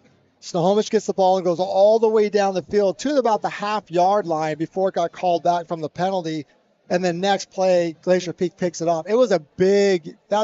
When you look back at this game, you could easily say that is the. It could be a game changer. Yeah. Unofficially, I had them on the 13th play of the drive. They go all the way down there. They're looking great. Yeah. Passing the football. Let's move to that. The Panthers. Steve Hannon, as a former defensive coordinator, they're passing the rock. They've got a really nice play going where they're getting the ball in the flat, and it's called a hide concept, and they're running it back into the flat, and the wide receiver's running a little 8-yard curl route right behind it. And the outside linebacker for Glacier Peak right now doesn't know which one he wants to cover, and so the quarterback for Snohomish is just looking right at that outside linebacker. If he jumps the flat, he's getting him to the curl route. So that's a concept that it can be stopped. It's tough, but I'm sure they're talking about that in the basement. I said on the earlier that Kurt Marsh is here, and it's probably Snohomish has probably passed more than they did the whole 4 years he was in high school, because they didn't pass back then. So he's probably looking at this game going, what is going on here? Yeah, and I don't think Snohomish at this point is not intimidated. So this second half is going to be a push and shove event. I don't see a blowout happening on either side of the ball. This has been a defensive struggle. Well, the other turning point, if it ends up going Snohomish's way, is that stop down at the end of the half, because that could, Glacier Peak could have gone in 14-0. Then that's a little depressing and game changer. Completely different game going in at halftime, 7-0 or 14-0. Anything can happen in a football game. You can give up 7 points. Yeah, but you got that cushion. It's a completely different feel to the game. Now let's talk about the Panthers real quickly. I tell you, David Hammer looks pretty good, and you know who really looks good catching his passes? Big Lucas Bosa, number 82 in red. The big fella's had 4 or 5 catches, and he's trouble on that, even across the middle or in the flat. No. They're throwing it to him in that in route, that 10-yard in route that they've hit a couple of times for some pretty good yards. And there's just a hole right there in that cover 2 defense, and the inside backer's got to get deep enough, or the safety's got to jump it. And once you tell the safety to jump that route, there's a big hole right behind him. Well, and Bosa, he's also been like their key defensive player too, so he's playing on both sides of the ball. And probably been their standout player. So yeah, you have Dean Ward, number 77, the Panthers. That front line on the D-line, they've caused some havoc there. So talk about being a brand-new quarterback. Now, David Hammer, first of all. Then you have Lucas Etler on the other side. You've coached kids for – what's it like? They're getting their first time, the rivalry under the lights. What are they going through? Yeah. Well, right now, it's nerve-wracking on both sides. And I'm not sure Glacier Peak felt like they were going to be in this war right now. So they're in more scramble mode. Snohomish is in more euphoric mode. And this first drive coming out of the second half is going to be Glacier Peak gets the ball first. Glacier Peak does get the ball first. So if they go 3 and out, this is going to be a dogfight. This is going to be anybody's game. Yeah, when we talked to Joey Hammer at the beginning, before the game, we said, what are you most excited about? And he says, the thing I'm most excited about is at the end of the game, you're going to see Snohomish winning this game. Wow. He was pretty confident, and he was very excited. He said he's also excited because he said they're very well-rounded. You're going to see a lot of different people doing different things. But he was pretty confident about the scoreboard at the end of the game. Well, I think that's exactly what we've seen. Yeah. Snohomish is playing with confidence, and I don't know that we saw it right at the beginning of the game, but they have grown into this game, and now all the initial hitting is gone. It's done. Now it's just football, and they're in the game. It's pretty exciting. The only difference is a 38-yard run by Chris Vinbanchi, and that's the difference in the ball game. Now, putting on your offensive hat, which, you know, we tease you that you don't know anything about offense, but you called some plays of the day, right? I've done it, yeah. Glacier Peak has tried to go deep. Now, they had open players. They had Ben Williams on that deep post. Do you keep going after that? Yeah, I think you have to. Look at Snohomish when they come out on defense. They have nobody past 10 yards from the line of scrimmage. They're all up. You have got to get those safeties back off the ball if you're going to run the ball. They got 2 extra players in the box that you can't block. And, in my opinion, Snohomish has been dominating the line of scrimmage on both sides of the ball. I totally agree. The other thing is GP's out a lot of plays where it's just kind of been right off the fingertips and just slightly overthrown. GP could be up by another touchdown or 2 if they could just dial some of those long passes in. It could be 21-0 legitimately. It could. Because we had the drop ball here. That's a touchdown. Yeah. That's a beautiful rollout left, and that's a touchdown. And the kid, and he drop balls sometimes. It happens. And then Glacier Peak gets all the way down there at the end of the half. Bad things happen, and they end up going backwards. Could have been another score. Again, this game could have a different feel, but I would still think that Snohomish is actually playing better. And the Panthers come on, and if you like this type of crack analysis of this 3-man booth next Friday night right here, STSPN Glacier Peak, Camas, the Papermakers, and the Grizzlies. Should be temporarily retired head coach, baby, Steve Hanna with us in the booth. We'll be back with the kickoff of the second half. It's the 12th annual Dick Armstrong Cup presented by Les Schwab right here on STSPN. That was beautiful. Thanks to Les Schwab tires, I'm a confident backseat driver, but Mom's a little stressed about spending. Remember, deep breaths and watch your speed. Even though we're watching our wallets, Les Schwab is still watching out for our safety. So it's right here. During our spring tire sale, we watch out for your wallet too. Save up to $175 when you buy select tires with financing. Les Schwab Tires.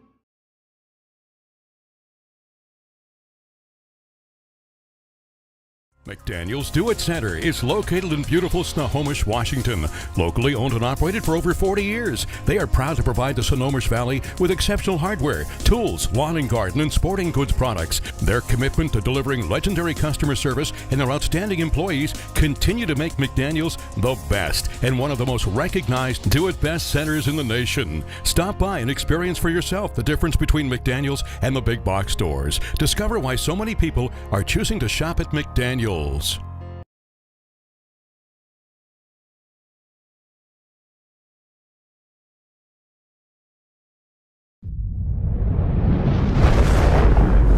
Come with us.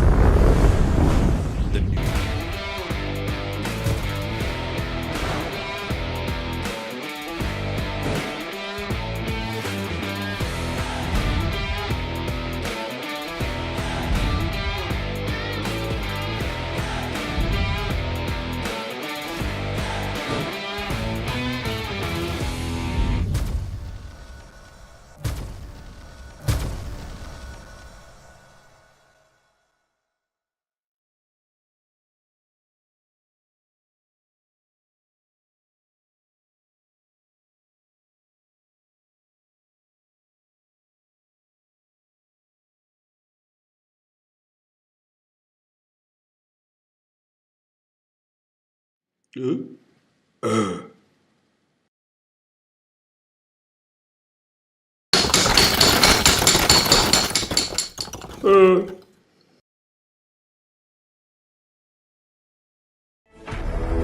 is an acronym, and it stands for Special Warfare Combatant Craft Crewman. You know, you can stand across from the guy and say, you know what, he's got your back, and you know that's the guy you're counting on. If something goes wrong, he's going to be there.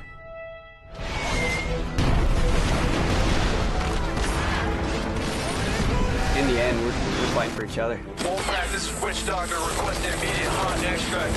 Here on the team, you know, about 22 of us on the boat. You know them personally, so you know exactly whose life you have in your hands.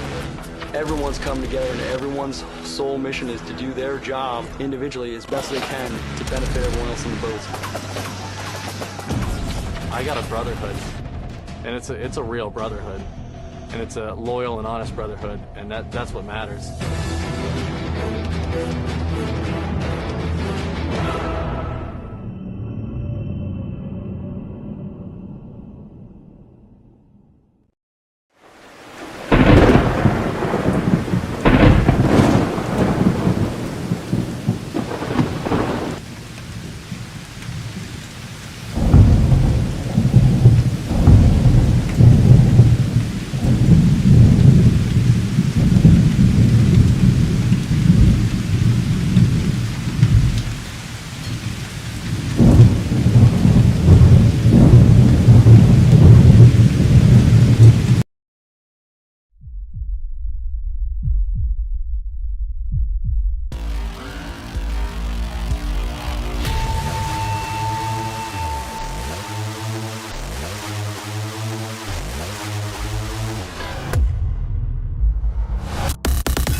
We're not here to take part, we're here to take over. I am the beast.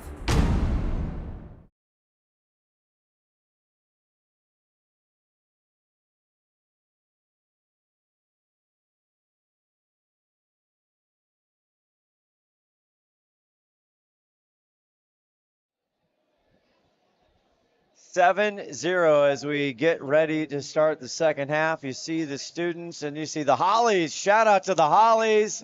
They've been here since day one, taking great photography, doing all kinds of big partner at STSPN. Look at, she's got like 4 cameras. Oh yeah, there. she knows what she's doing. She's You got kidding lenses me? and she's all over the place. She knows exactly what's going on. So here Lake Stevens is up 6 on Garfield. What is the score? I'm trying to look for scores. I got a new fancy app, but it's not giving me what I need right now. They're up 6, but we don't know what the score is. We don't know. All right. But we'll try and get those. Get it. You have a phone, everybody listening, so you could probably chime in on our YouTube channel and tell us what some scores are. Scott Ohsman, Tim Boyle, we're ready to go. Second half action. Glacier Peak won the coin toss, and they deferred, and so they are going to receive here to start this second half. And number 30 kicks off, Gabriel Cortez, and it's short kick, at the 32. And that's where Glacier Peak will start.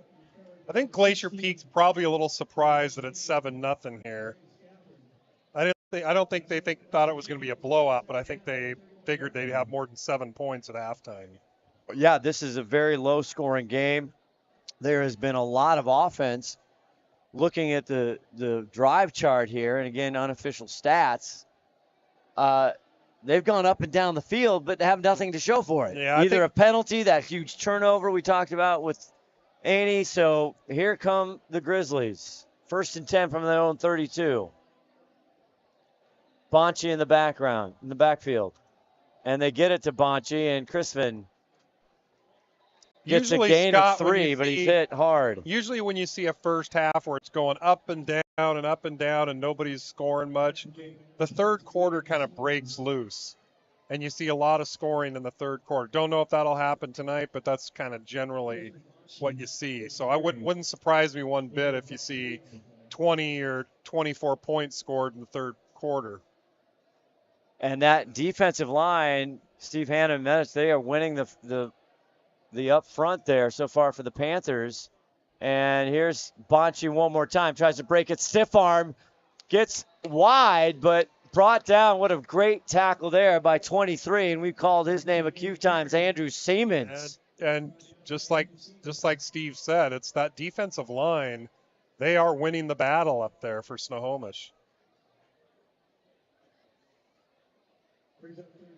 So 3rd down and 5 here.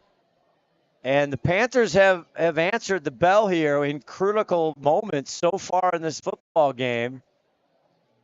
Glacier Peak from the 4A WESCO and Snohomish in the 3A South. And here you go, 3rd and 5, Lucas Entler, the junior quarterback, number 3 in blue. Takes the snap, looks to pass. Doesn't like it. Now he has to get rid of it. It's incomplete, and he was getting big time pressure there by Logan Willis. I think that was thrown off a little by a defender tackling him. So Entler had to get rid of it. Brings up 4th and 5. Fourth, yeah. Just what Snohomish was looking for here.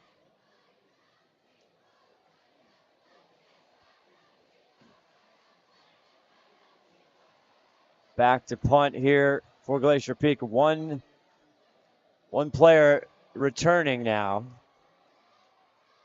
Oh, and that's almost Kaczynski there gets it, and it's taken at the 34-yard line by Parker. Oh, and Jackson slips a tackle on the far side, crosses the mid-stripe to the GP 10, 20, corner, and he's finally run out of bounds inside the 10-yard line. What a play by number 6, Parker Jackson. Wow, and he was almost off to the races and slips about 3 or 4 tackles back here. Way back in Snohomish territory, he slips a bunch of tackles, and then he's off to the races. What a good special teams play there by the Panthers. And that's exactly what they're looking for. That's the momentum changer we were talking about. Now they're in the red zone. Deep in the red zone as the chain gang has to come back. Let's see, 11. It'll be 1st and 10 from the Glacier Peak 12-yard line. David Hammer, his first varsity start tonight. And they hand it off. Here's Strant. Strant cut down. Good play there by Isaiah Cuellar, and he gets maybe to the 6th. Might be a touchdown saving tackle there by Cuellar, and he's been all over the place tonight. And they'll mark him down at the 7-yard line. That's actually a great open field tackle there. It really was. Brody Strant getting most of the carries for the Panthers. Here we go. Entler gets it again to Strant. Cuts up. He's in. Touchdown Panthers. Wow, and just like that, we got a new ball game here.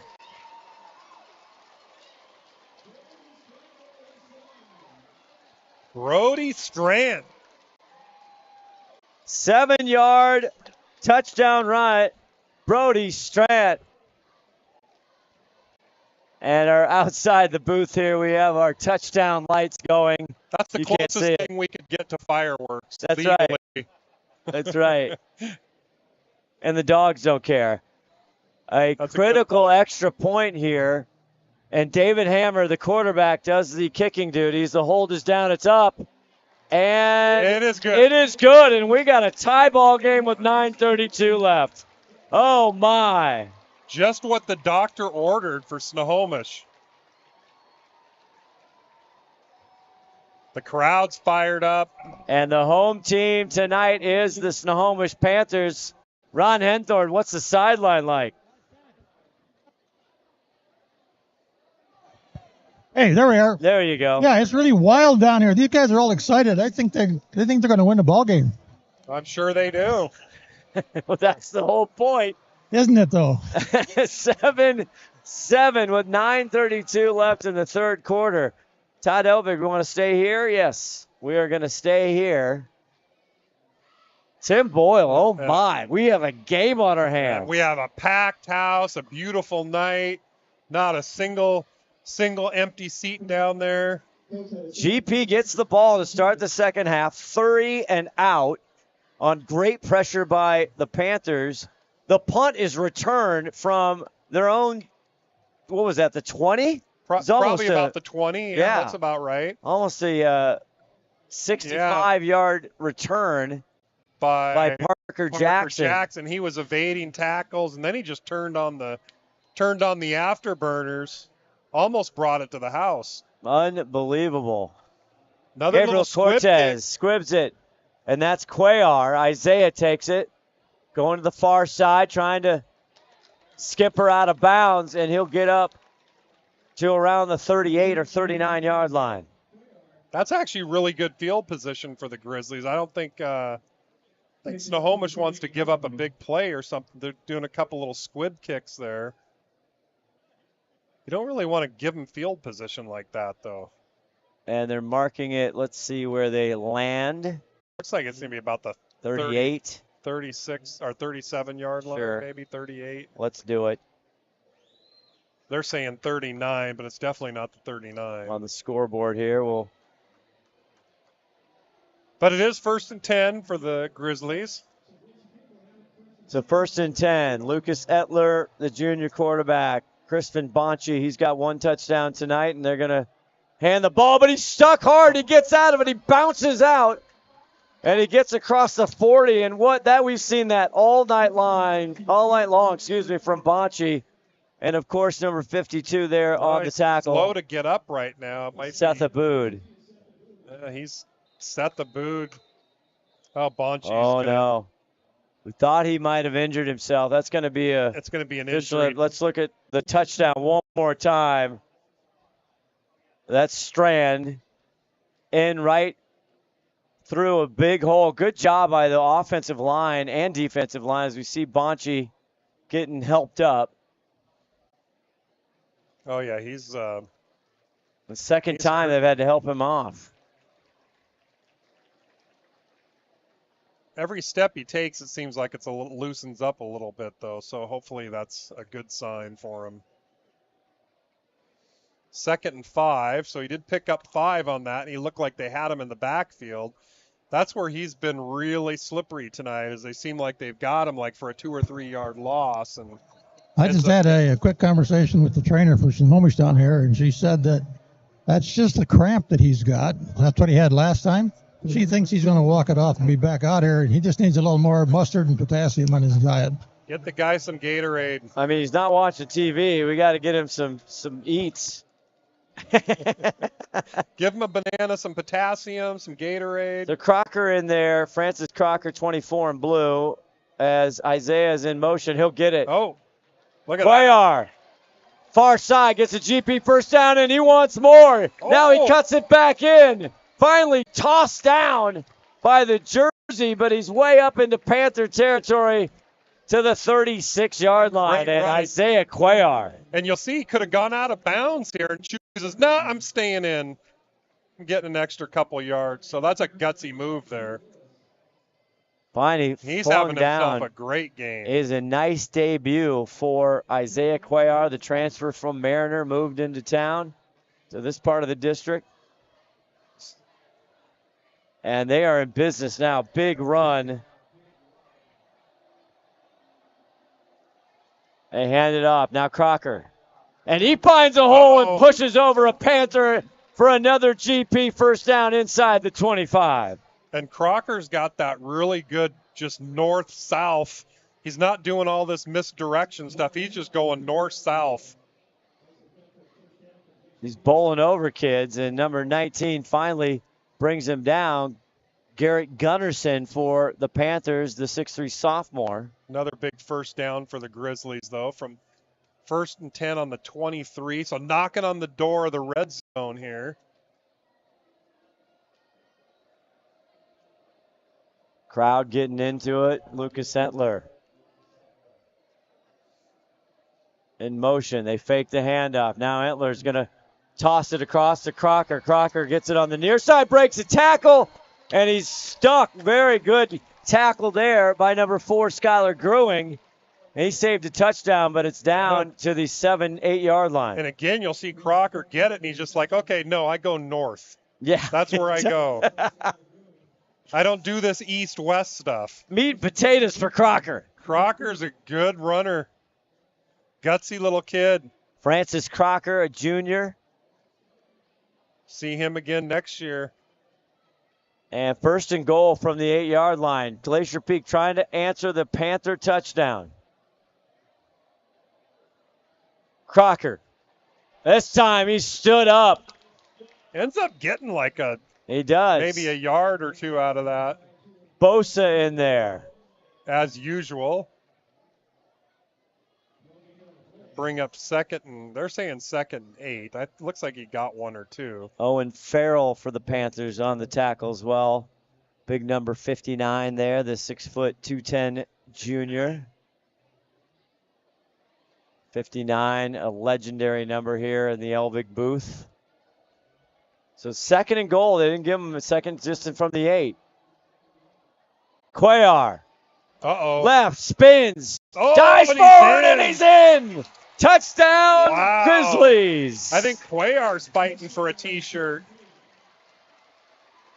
So the Panthers get in a touchdown to tie it up, and quickly the Grizzlies come in for an 8-yard touchdown. And Isaiah Cuellar, he wants a T-shirt. He's having a night. Absolutely. And just like that, there's going to be, there's 13 points already scored in the few minutes of this third quarter. Some serious adjustments at halftime as they look for the extra point here. Win with the hold and the kick. Jared Chichinski. It is up and is it good? Yes, good. It's good. 14-7 Grizzlies do not go away.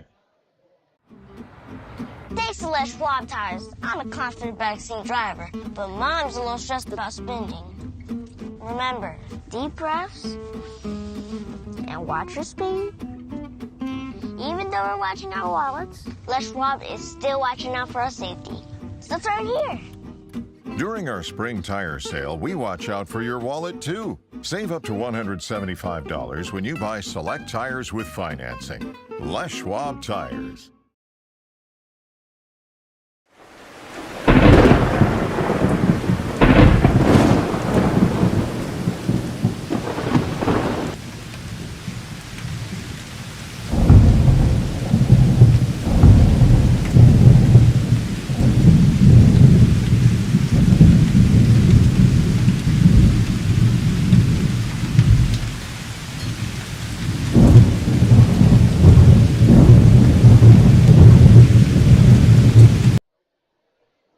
Friday Night Lights on STSPN presented by Les Schwab Tire. I tell you, what a night, Tim Boyle. Glacier Peak, all of a sudden we got a dogfight, 14-7. Yeah. All of a sudden the floodgates are starting to open here. Also, big thank you again to McDaniels Do It Center. They've been with us every step of the way, 13 years. I mean, I don't know how many times. It's my favorite place in Snohomish. I could spend 2 hours there.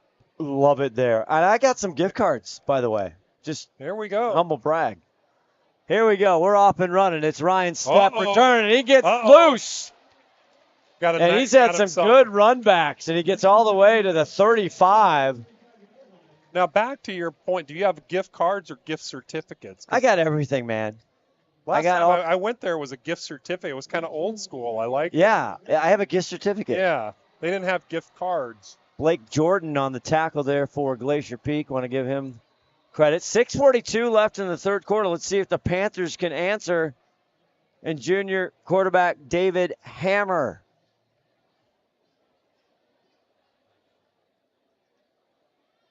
And he takes the ball and he hands it off right up the middle. That's your 3 yards in a cloud of dust. That's Snohomish football. There it is. Number 9, is that Brand? It is Strant. Brody Strant. Now this guy's the touchdown for the Panthers. Doing most of the work. McManus with the tackle for the Grizzlies. 2nd and 9 from their own 36.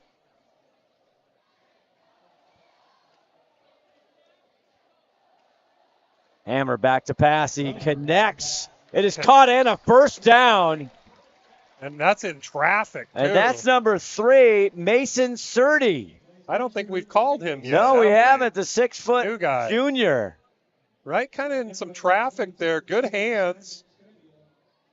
Doesn't freak out. And a Panther first down. Hammer now talks back to Strant. David Hammer hands it off to Strant. And Strant tries to stretch it over. Nothing doing. Grizzlies all over that one. Good job on the D-line there. Little trench battle. And they'll no gain. Follow high school football. They don't like losses. They don't. If it tackle for losses much. Not at all. So now the board is incorrect. It's third, isn't it? That was 1st and 10. I thought it should be 2nd and 10. Is it caught by Strant? They say yes, and he crosses the mid-stripe into Glacier Peak territory. Looked like it hit the ground from here. I'd like to see that again on replay.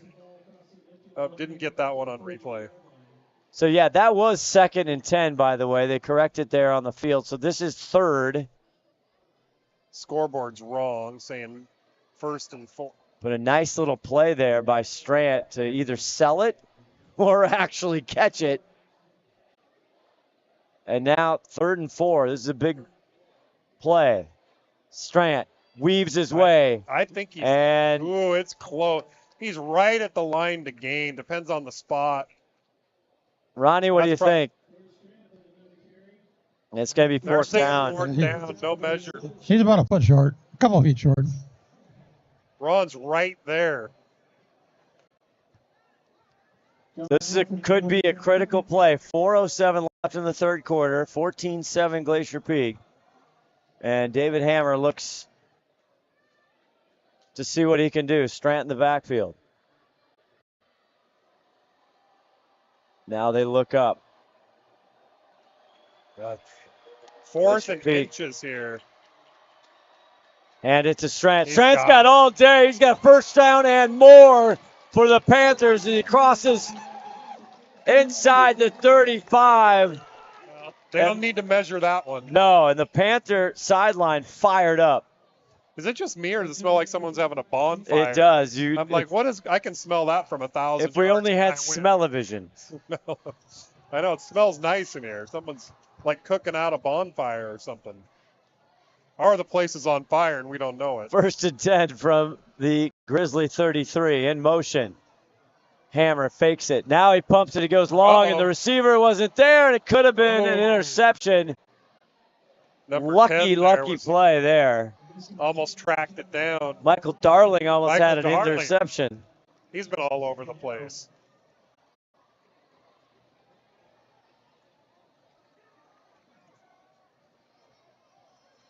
So the big 4th down conversion there for the Panthers leaves them 2nd and 10.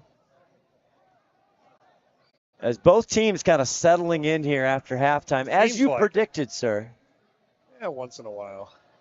Strant in the backfield. Low snap, and they're going to be down. His knee was down. Yep, exactly. And all of a sudden, they made the big 1st down play, but things were falling apart. Be like 4th and 11.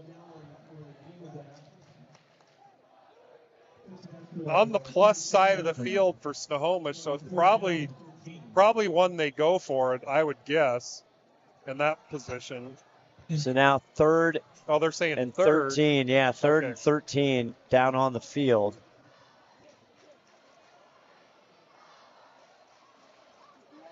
Hammer looks across, and it's caught. What a play by Bosa. Oh, jeez. Not quite a 1st down, but leaves him 4th and short. In a lot of traffic, too. It looked like it went through a couple people's hands. You'll see it here. Could have been picked off, possibly. But went right through some hands there. Number 18, just over his fingertips. And Lucas Bosa, 6'3". Get me a scholarship. Boy, is he a junior? Bosa was 10 feet in the air when he caught that. Easily. 4th and 2. Big play here. Strant. He can't make it. No. Glacier Peak with a huge play. 42. Noah Green. That was just some great D-line play there. Turnover on downs.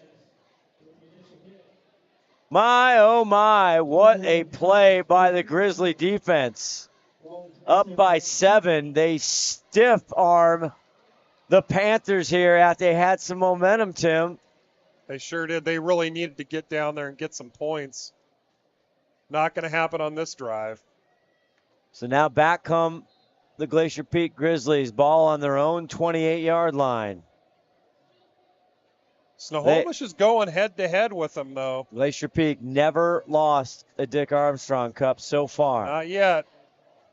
Lucas Entler hands it off Crocker, and Crocker up the left side, and he'll get some little bit of positive yardage there. Absolutely. Up the middle's tough on Snohomish, though. Their D-line is stingy. Zaya Nelson, one of the guys in there, 31. They've had better luck when they've kind of gone to the outside a little bit and tried to turn on some speed. Yeah. It's you got big number 77 in there. Mr. Ward.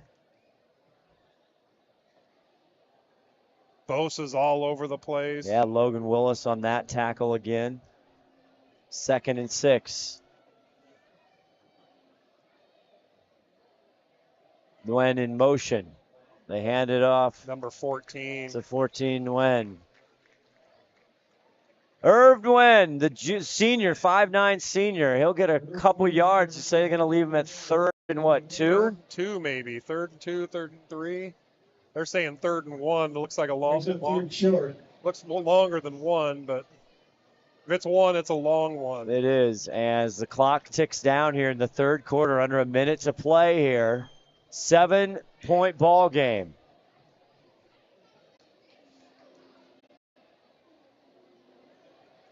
The Panthers defense have come up big so far on many occasions. Can they do it again? And Bonchi's back and he says no. First down and more. Gets to the 50 and a big Glacier Peak first down as Crispin Bonchi comes back in the ball game. Well, apparently the cramp is gone. Yes. That was a big run. Finally, I think Bonchi and Quay are battling for a T-shirt. They really are. Andrew Siemens on the tackle. Bosa wants a T-shirt himself. Tell you.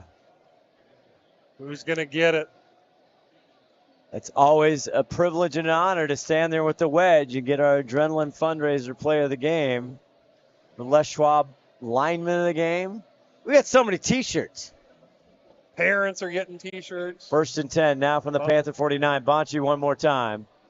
And I don't know how he does it, but he's just smooth. Again, they had him at about 1 yard behind the line. They had it. Watch this, though. They grab him by the jersey and just not quite. Ends up getting about 5 yards on that. Zaya Nelson first there, but then finally Willis come. And that'll do it for 3 quarters of work here at the Dick Armstrong Cup 2023 version. We'll be back with the 4th quarter. Front Headlight Lights presented by Les Schwab Tire. SWCC is an acronym, and it stands for Special Warfare Combatant Craft Crewman. You know, you can stand across from the guy and say, you know what, he's got your back. And, you know, that's the guy you're counting on. If something goes wrong, he's going to be there.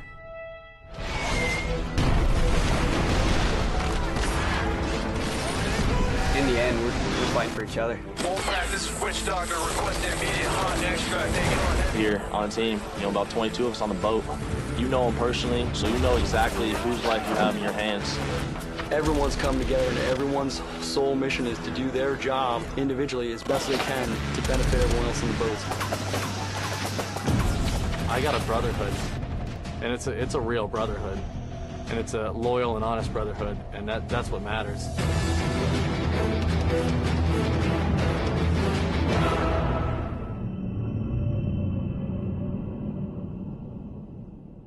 Easily done.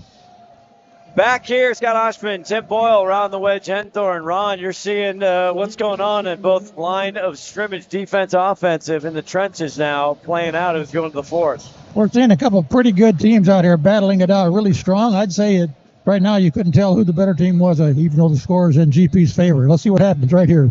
Late score from Lake Stevens, up 20-7 on Garfield is Entler goes over. Ben Williams catches it, and he's got daylight down to the 25-yard line. Watch the block by number 76 here if we do a replay. Watch the block here. Boom. That's big Jake Reed. That's a great block. That's why he got that first down. 6'3" senior Jake Reed.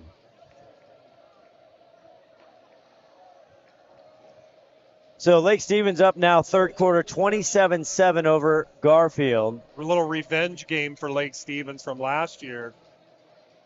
As 1st and 10 now at the Panther 26, up 7.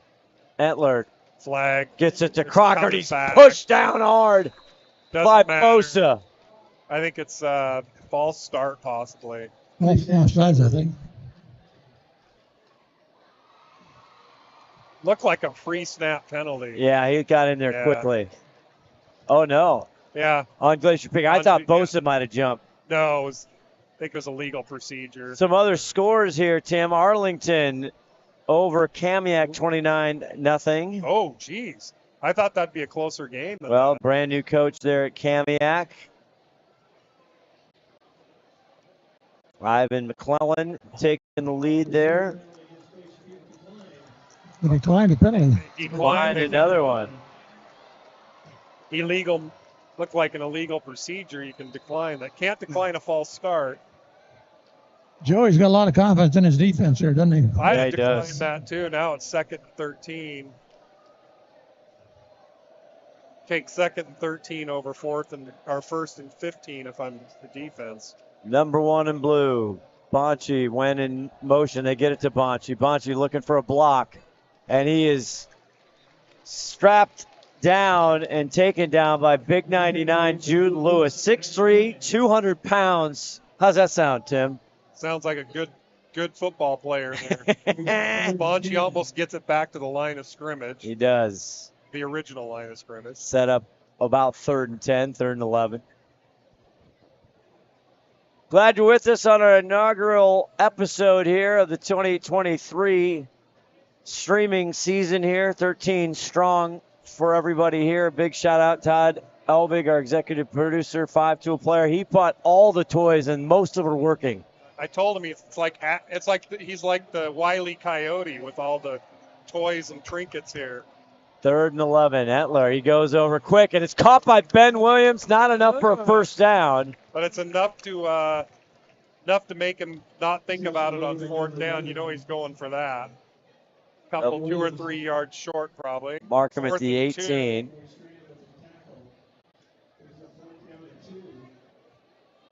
And, boy, Brody Strant working hard on offense. There he is for a defensive tackle. Love the both-way players here. I'm doing a quarterback keeper here if I'm calling the play. Although Bonchi in the backfield. Bonchi is in the back, but he's got some cramps. Oh, and there's an offside. And now Glacier Peak thinks it's Snohomish. Snohomish thinks it's Glacier Peak. I think it's offsides. Ronnie, what'd you see? I saw Snohomish jump off, so I'll see what they call. Offsides. Yep. First down, Glacier Peak. Another penalty killer for the Panthers here. That was a designed play there to draw them offsides. That worked well. That was a little, was that a little Tom Brady? Was that a little... little Tom Brady, a little Aaron Rodgers yeah. kind of mixed in there. Aaron Rodgers. I'm already sick of him. Well, he's got his own TV show. Yeah, they used to call it Hard Knocks. Exactly. 1st and 10.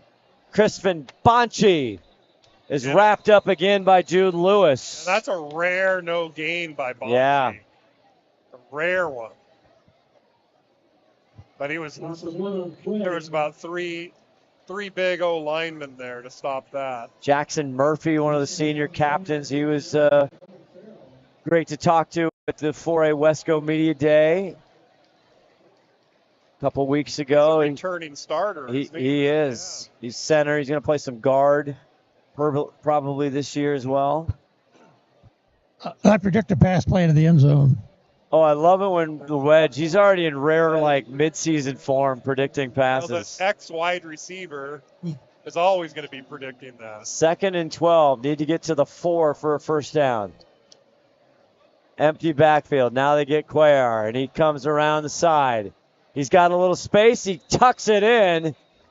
Good play there by the Panthers to kind of stretch it out of bounds there. Good play by Cuellar, too, to kind of turn the corner and at least get a few 3 or 4 positive yards there. Yeah, they should have run that pass play on 2nd down. Now on 3rd down, everybody knows they're going to throw it. 3rd and 7. Offensive coordinator extraordinaire, Ron the Wedge Henthorn. Ron's getting signals from his old playing days of the mighty Cyclones. But he's been right more than he's been wrong. I agree. Maybe you can get a couple plays in. Maybe Roy Rosenbaugh can't, but maybe you can, Ronnie. There you go. Bonchi in the backfield. Big play here. Bonchi gets it left side. Steps out of a tackle. Still has room, and he gets down to the 5, and that's going to be real close. Oh, I think he's going to be just a hair short. But another one where they had him at the, in the backfield, just enough to slip through and gets about 4 or 5 yards. Ty Tautolo coming in, 6'3", freshman with the tackle. He is having a heck of a night at debut of varsity football. Ron, what do you think? 4th and 40 inches. 40 inches. He's right there. As you said, as Howard Cassell would have said, he's right there. And I think you're going to get a timeout on the field. You're going to figure that one out. We will step away. 4th and 2, right on the doorstep. Don't go anywhere. Calling it 4th and 2. McDaniel's Do It Center is located in beautiful Snohomish, Washington.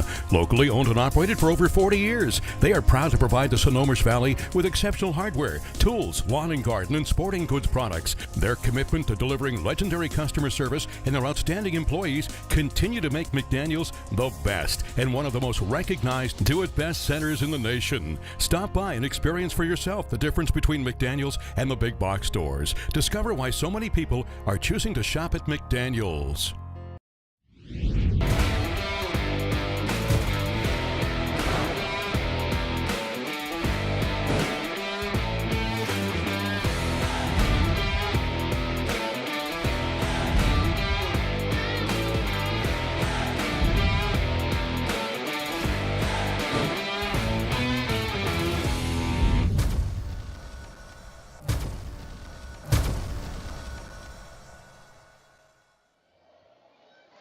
All right, here we are. Our camera, Josh, right there, right on the line.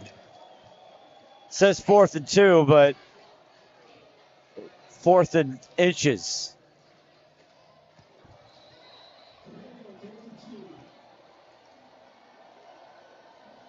Williams in motion, comes in.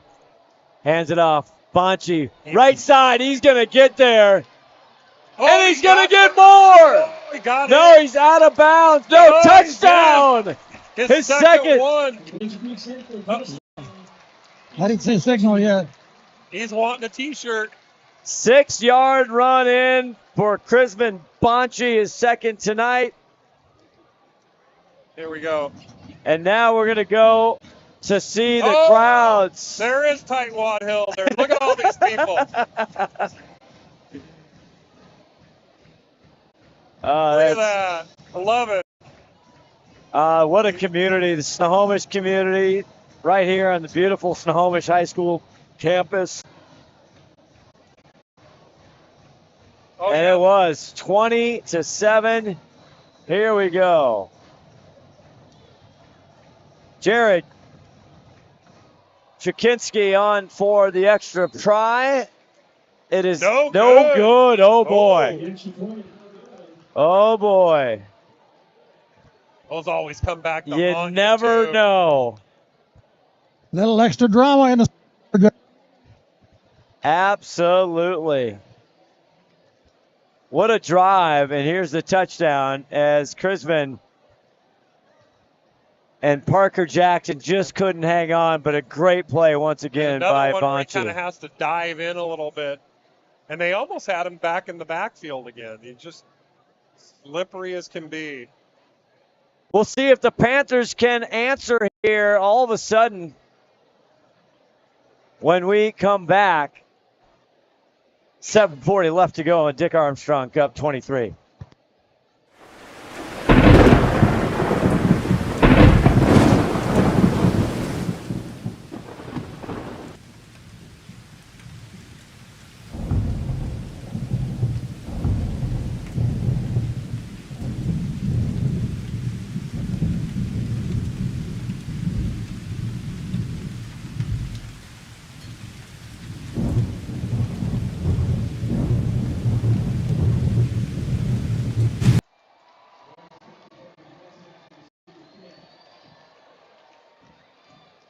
We'll see if the Panthers can respond, Tim Boyle. Well, they need to do it quick. Yeah, they do. They need a quick score. Get 2 touchdowns here in about 7 minutes, so that's going to go out of the end zone. So Big kick there by Jared Chichitsky, the senior. It's first touchback we've seen, I believe. I think you're correct. So here we go, David Hammer. Going to have to draw up something good here and something kind of quick. They haven't gotten, that's number 8 right there on your screen just for a second there. Silas Green had a big first half, caught the ball quite a bit. Haven't gotten him involved here in the second half. Started going to Brandt, or is it Strand? Strand, yeah. Every time. And he's back there now. So we'll see who go. 1st and 10. There he is. There he is. Nothing doing by the GP line there. They string it out. 0. And I believe that was that 41 with the ball. No, I think they threw it to number 8. Yeah.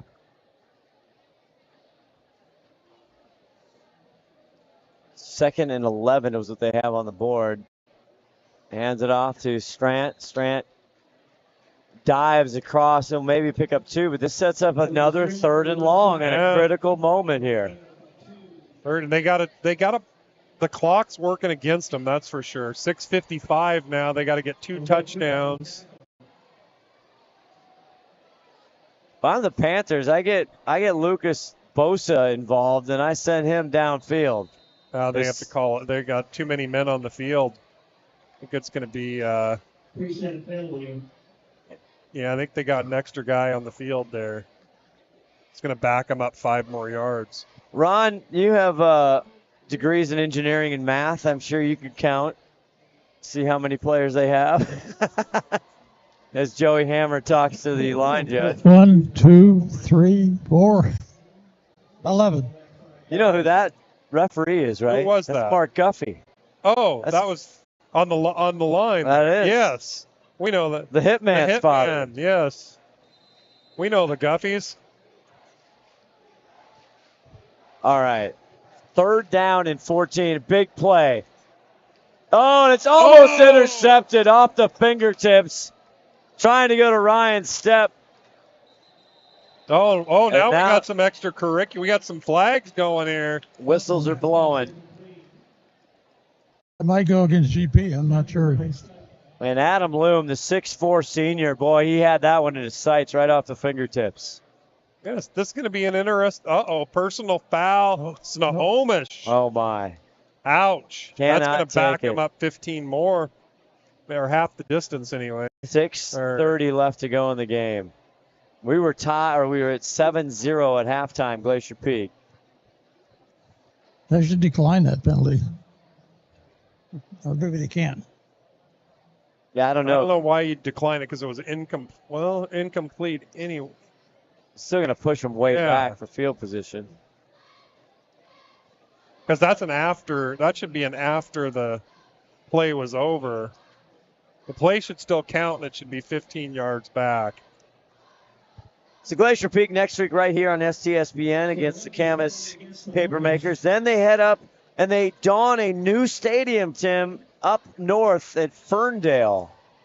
The Eagles, that's going to be a tough one. Yeah, that is. Ferndale's going to be looking for revenge, as is the Papermakers. Yes. Both those teams, Glacier Peak won. Head back way down south to near Vancouver, Washington to play Evergreen. Good call, Tim. That was 15 yards. There you go. So Gabriel Cortez will do the punting duties from his own end zone. And he gets it off. Barely. Takes a Panther bounce slightly, but great. GP's going to have some great about the 38-yard line. Oh, they're saying that hit. They're thinking that hit a GP player. Oh, wow. He's running it back. Oh, my.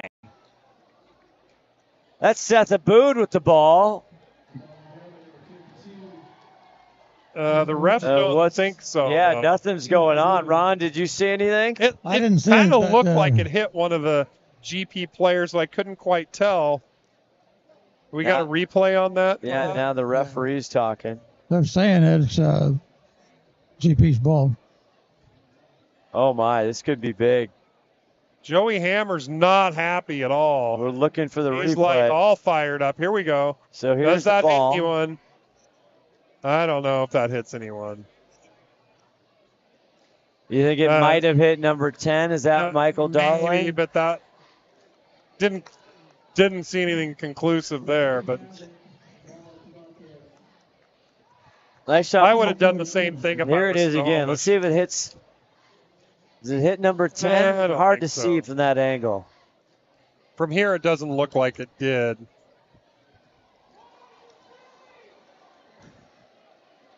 Fans getting What do into you it think? here. What are you doing? I don't know which side. Here's Tom Friel.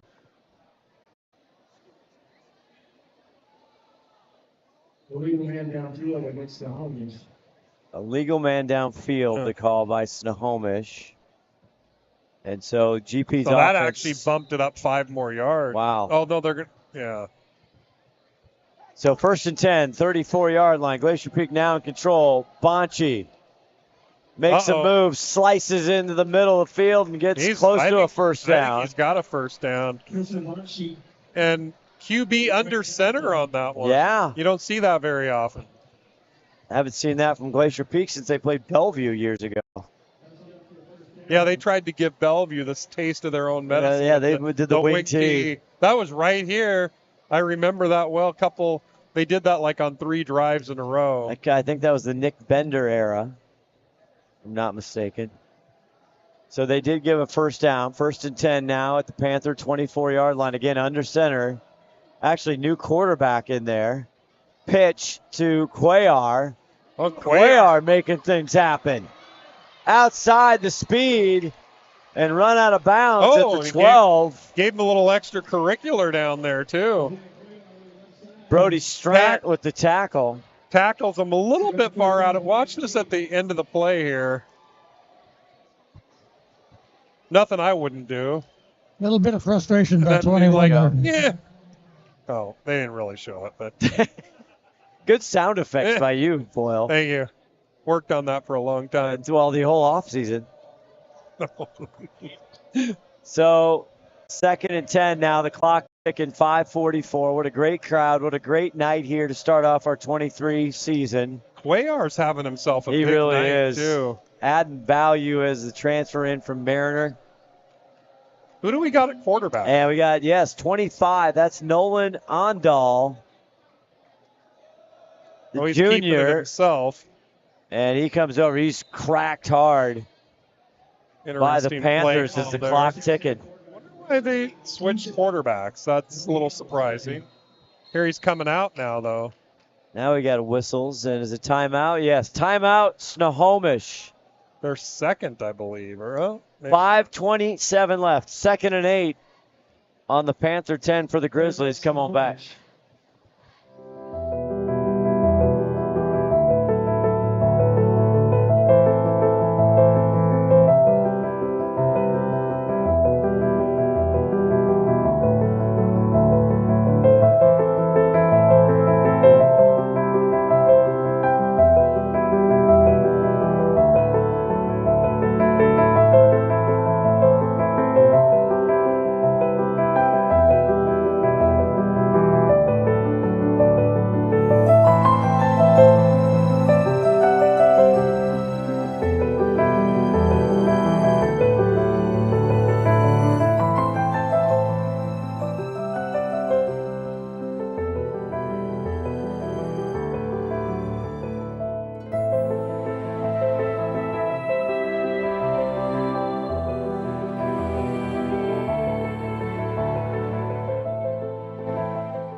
Back here, Scott Ohsman, Tim Boyle, around the Wedge, Henthorn with you on a Friday Night Lights. And what a good one we've had here, the Dick Armstrong Cup, 20-7.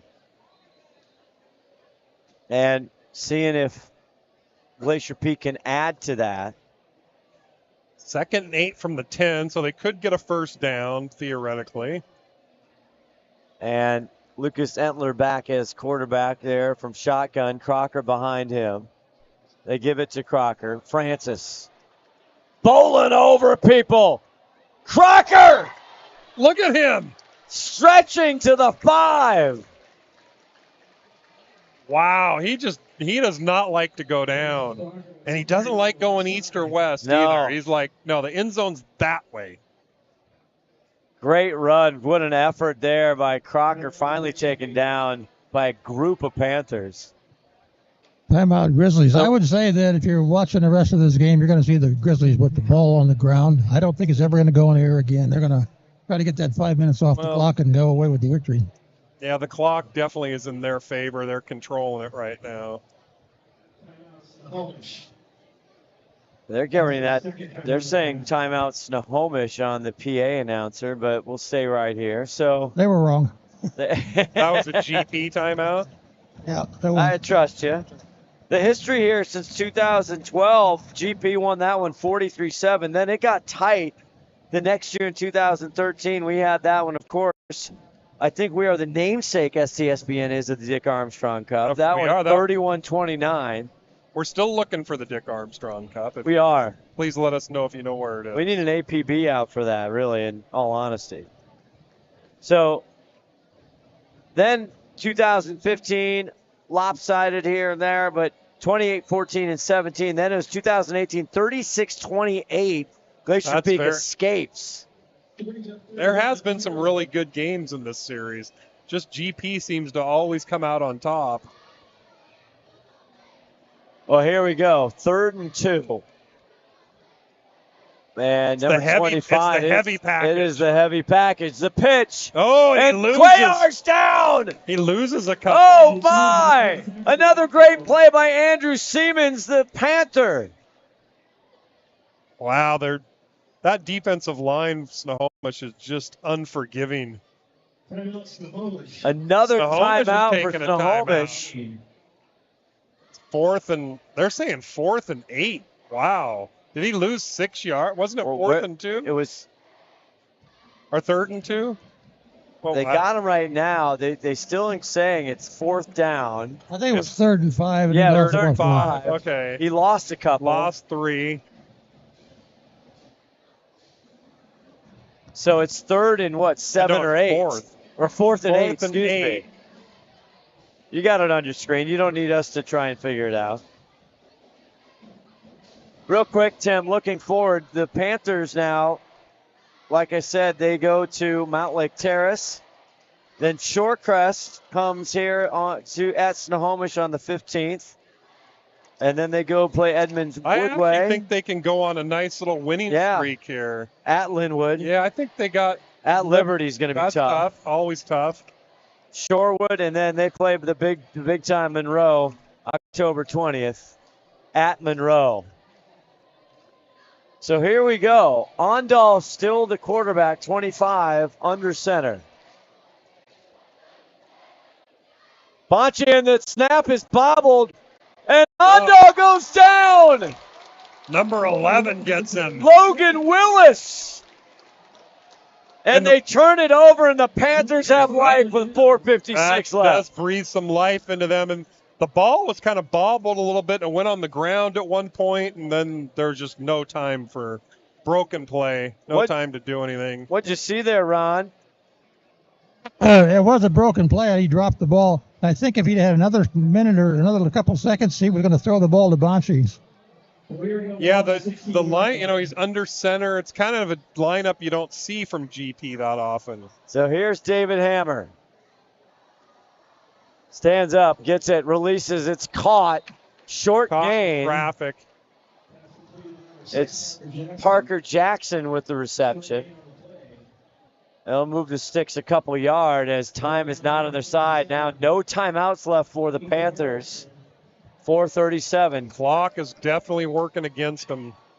They're going to need something more than a 2-yard play. One step, gets it up. It's caught by Bosa. Bosa trying to get out of bounds, but he doesn't. Crosses the 30 to 32. Good play. Probably should have got out of bounds. They are stopping it to move the chains, though, so they control it a little bit. And Bosa needs a breather as he heads to the sideline. You can see 82 on your screen. Tapping his helmet. Might have been a little banged up on that. 1st and 10 now for the Panthers. Brody Strant in the backfield. Looks, passes, caught at the 40. Nice play. Just a little short of a first. Well, And they might give him progress on that. I think it's going to be a first down. Junior Silas Green will move the sticks one more time. A Panther first down. 4:05 left to go. Group of Grizzlies there on the tackle. Now it's hustle. Trips to the near side. Single receiver there for the Panthers. David goes over. Pitch and catch. He caught it on his knee, so he was automatically down when he caught it. But they'll give him the yards. Yeah, he gets Green. the yards. So unfortunately, that actually keeps the clock going. But 3:38 left as you see the clock tick at the bottom of your screen. 2nd and 5.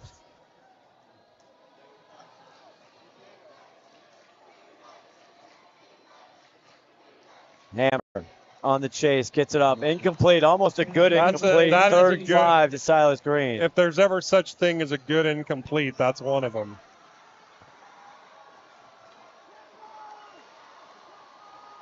Stops the clock with 3:20 left, 3rd and 5.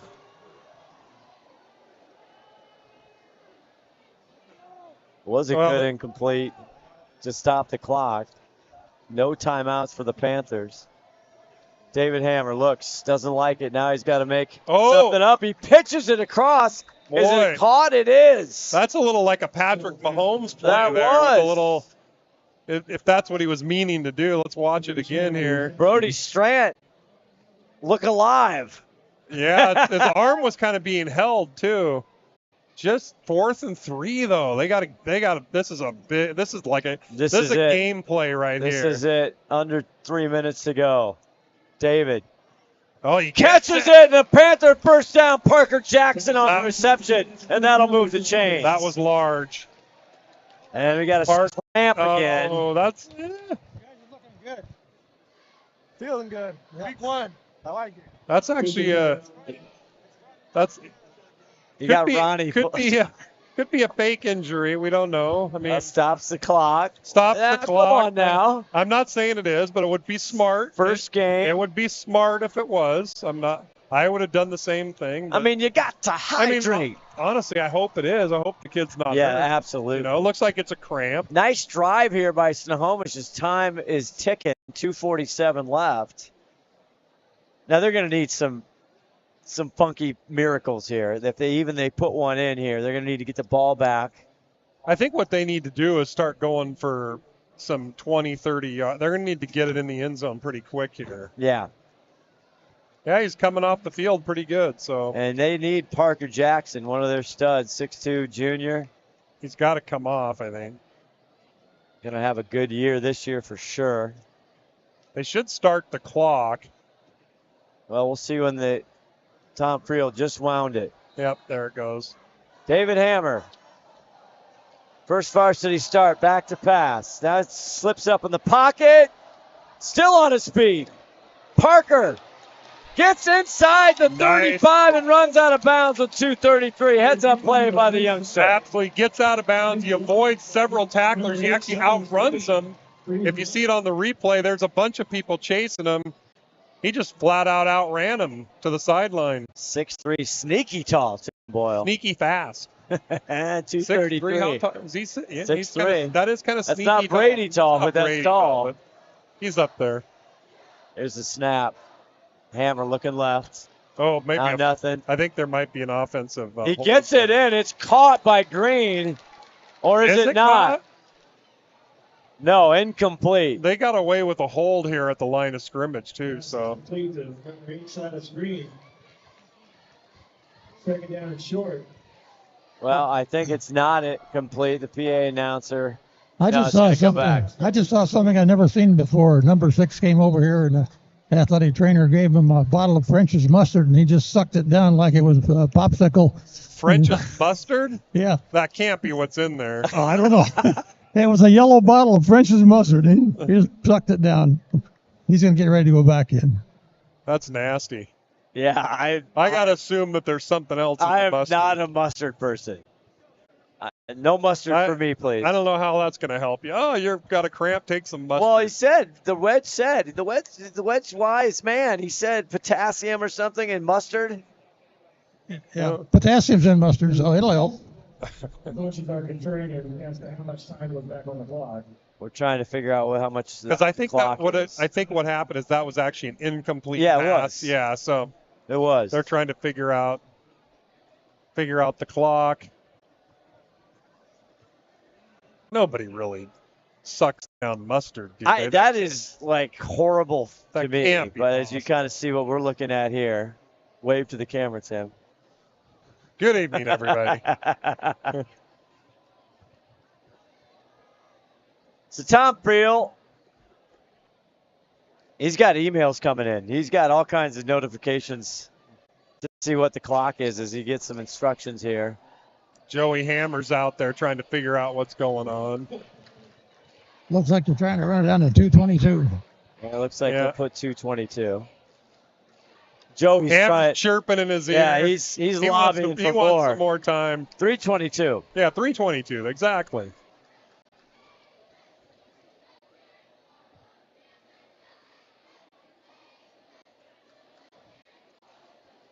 So spread out here. They got Silas Green. He's back in the ball game, near side slot. Surdy is near side receiver. Here's Hammer. Oh, he's going deep to Surdy in the corner. He's out of bounds. Did he catch it? No. Didn't matter anyway. It was out of bounds, but right idea. You got to get the ball downfield. 2 minutes, 15 seconds. You got to start going for it. 3rd and 10. These little 5-yarders aren't going to cut it. Well, he went for the corner route there. Surdy, good coverage. Like the play. Great coverage there by Isaiah Olson, a sophomore, lined up with Surdy. There we go again. 3rd and 10. Hammer looks to that corner again. Now rolls to the near side. Pointing, looking. Tries to jump pass it. Almost intercepted. There's just nobody open. Number 4 there almost had it. He was going to 0, which is not on my roster. And here we go, 4th and 10. Shout out to the Glacier Peak secondary there. They had everybody covered for the most part. Dylan Healy, number 4, wants that one back. 4th, this is the game, folks. This is it. 4th and 10. As they look over now. And now they're sending in number 12, Evan Ruiz. New name there. And where's Hammer? Oh my, where's David Hammer? Isn't he behind? Isn't he there? He's on the sidelines right now. So Ruiz in as the quarterback. What's Joey doing on the field? As you can see in the bottom left side of your corner, head coach Joey Hammer there. 2:06 on the clock, 4th and 10. Boy, the play clock must go for about 3 minutes. I guess so. I don't know if Friel hasn't wound it yet. I don't know how that's not a delay a game, but it favors Snohomish. Ruiz back. He's going to gut a bigger play. arm to Sorty. He catches it. Touchdown! Panthers! Oh, my. How does that happen? Wow. And listen to the crowd. It's pandemonium. Joey Hammer had a trick play up his sleeve. Wow. And it went, I thought it was going to get picked off, Scott. It went through like 3 people's fingers. Holy smokes. Evan Ruiz, a sophomore, the 5'10 sophomore comes in and he hucks it deep to the corner. And Mason Cerny gives them life with 1:58. 13-20. Hammer on the kick. Anybody that left is running back in the stadium right now. Ruiz, the holder, they're talking. They need people, and there's some confusion. They could go for 2. No reason to. No, they.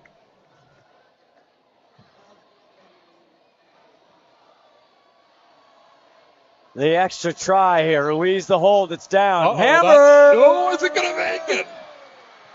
No good. It dropped like 2 inches short. Goodness. That extra coat of paint blocked it.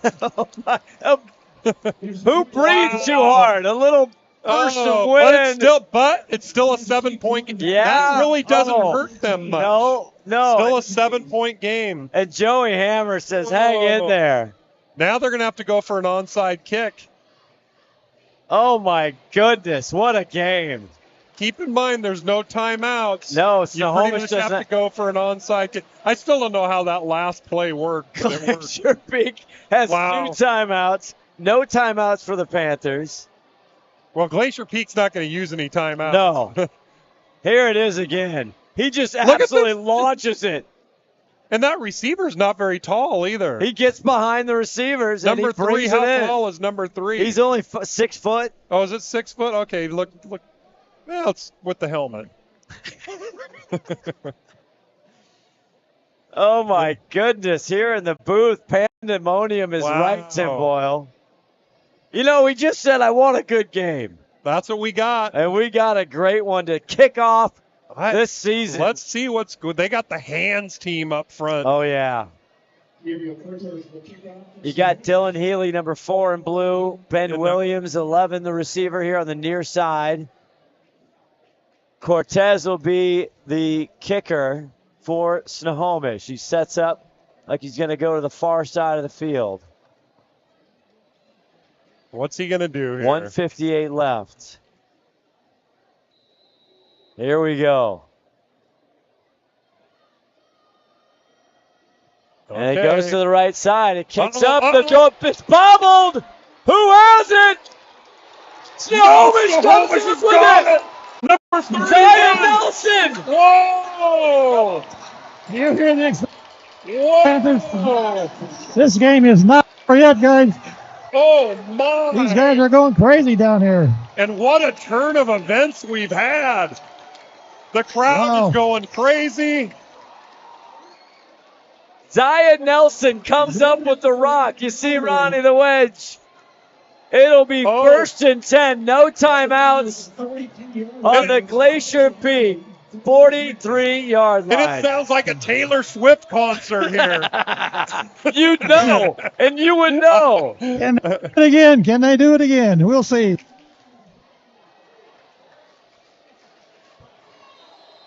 $1:55 left. David Hammer back in. Just pitches it probably to Strand. Probably should have just dumped that out of bounds because the clock's moving now. No gain.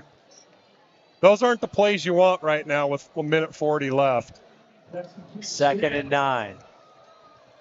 Getting everybody set. Trip to the left. No timeouts. Hammer. Get out of. Oh, it just Incomplete. slipped through his hands. Trying to go to Surdy, who made that spectacular touchdown. Here's the onside kick one time. Here we go. Watch it just kind of sneak through there. And on it, just kind of, there was a hot potato there. And Andrew Siemens, who we've called all night 23 in red, made a huge hit. And the Panthers sideline going nuts. 3rd and 9 at the 42. David Hammer, the quarterback. Looking, now he looks the other way. It's caught. Parker Jackson back in the game. He's got a 1st down and more inside. He's still on his feet. Finally dragged down at the 26. And the clock stopped, ladies and gentlemen. They're moving the chains. 1:14, 1st down. Clock just started. Has him set. David Hammer still in the game. Looks to his right. He hucks it. Too much. Incomplete. He threw it to me. Trying to go to Ryan Stepp. Almost hit the wedge. The wedge would have caught that. No, absolutely. I almost tried to, but I thought maybe they'd call interference. That hasn't stopped you before, Wedge. Right.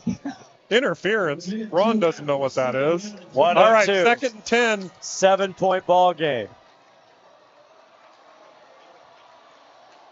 Hammer, right side. They do. Stepp this time catches it at the 22. Got to move quick. Brings up 3rd down.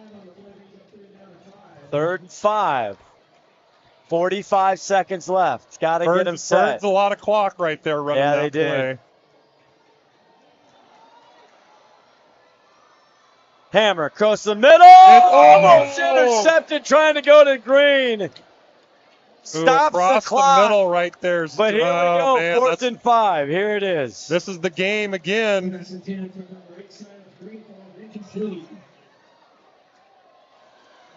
People wanted a good game tonight. We delivered. And there's a timeout. Glacier Peak. Good timeout. Good timeout. 4th down. You got 2 left. You want to take it. So, Wedge, what do you play? What call do you make if you're Joey Hammer here? I'm going to throw it to me in the end zone. You don't go for the first down? Nope. I go for all the marbles. Risky, Tim Boyle. I do about a 4th and 5. I try to do about a 6-7 yard play at the side, at the out of bounds. Get the first down, get out of bounds. That's what I do. As you see the Panthers discussing it, this is all the stuff you work on at practice. You guys are too conservative. I want a touchdown. I want to hear the cheers. Yeah, but I want a first down out of bounds to stop the clock. You got to get that first down. Everybody. Oh, how you doing, everybody? What a game. Welcome in. This is exactly what we knew would happen. Just like we predicted. All right, here we go. We're back. Hey, roll the marble. Here we go. Brody Strand in the backfield, number 9 in red. Press coverage on the far side. Trip. Hammer looks left. Now he pitches it back. It's short to Strand. Oh, my, no good, and they will turn it over with 28 seconds left. Oh, heartbreak for the Snohomish Panthers. Look out. It was a great design play. It actually, probably would, if you would have, the problem is he got so much pressure and he had to dump it off too quick. Let's take another look. Even if he'd have caught that, he wouldn't have the first down. Oh, you think so? Oh, no. Nope. He was way short of the first down. He was covered. He would have been running, though. He was covered hard. I don't know if we have that. Are we going to see the prevent? No, you're going to see him take a knee in one play. That's all they got. Victory formation. Oh, yeah. Lucas. That's going to do it, probably. Etler, his first varsity start. GP's feeling it. Snohomish cannot stop the clock, and that's where this 12th Dick Armstrong Cup. What a game.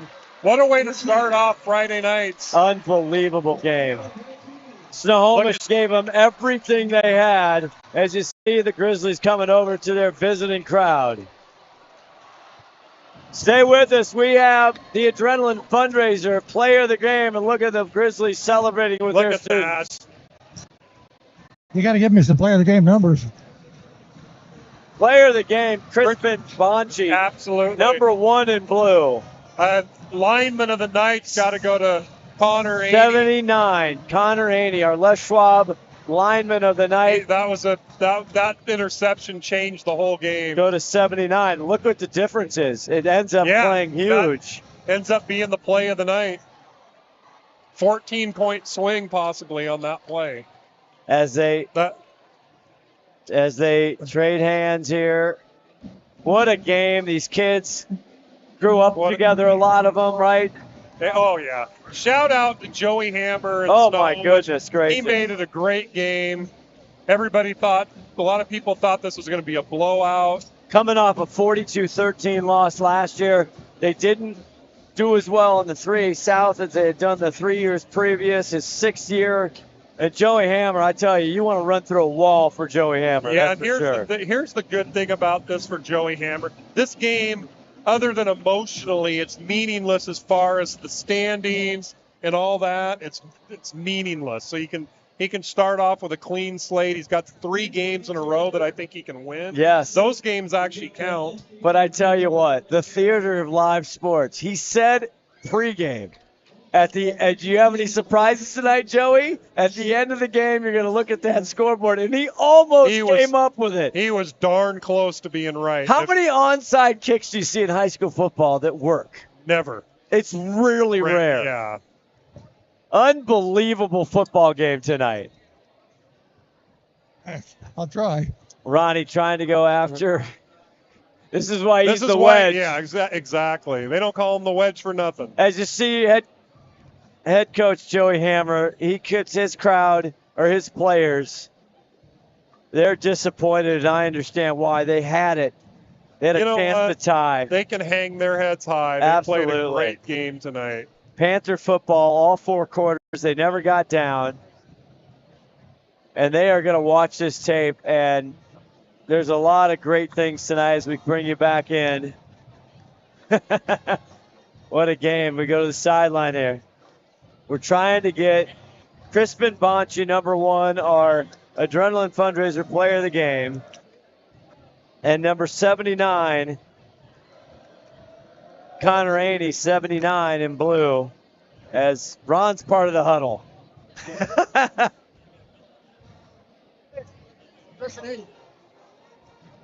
No, I got it. What a night here on STSPN. What a way to kick off the season, Tim Boyle. Oh, what a great game. Shane Keck, the head coach in his 5th year. He didn't know exactly what he had in this team. Well, that's the beauty of this first week. We don't know. They don't know. You just, kind of on paper, Glacier Peak appeared to be better, but you just don't know. 2 touchdowns for Crispin Bonchi tonight, and both absolutely had to stretch to the pylon. I think for Bonchi, I think what was more impressive was all those first downs he ended up getting when they had him like behind the line of scrimmage. There he is. There right he there, is. He's trying to stretch out. All right, I got these guys here. Let me see if I can get them on. Oh, they have both of them. There he is. Let's just do it right now. It's the grappler. There it is. Connor Aney. Oh.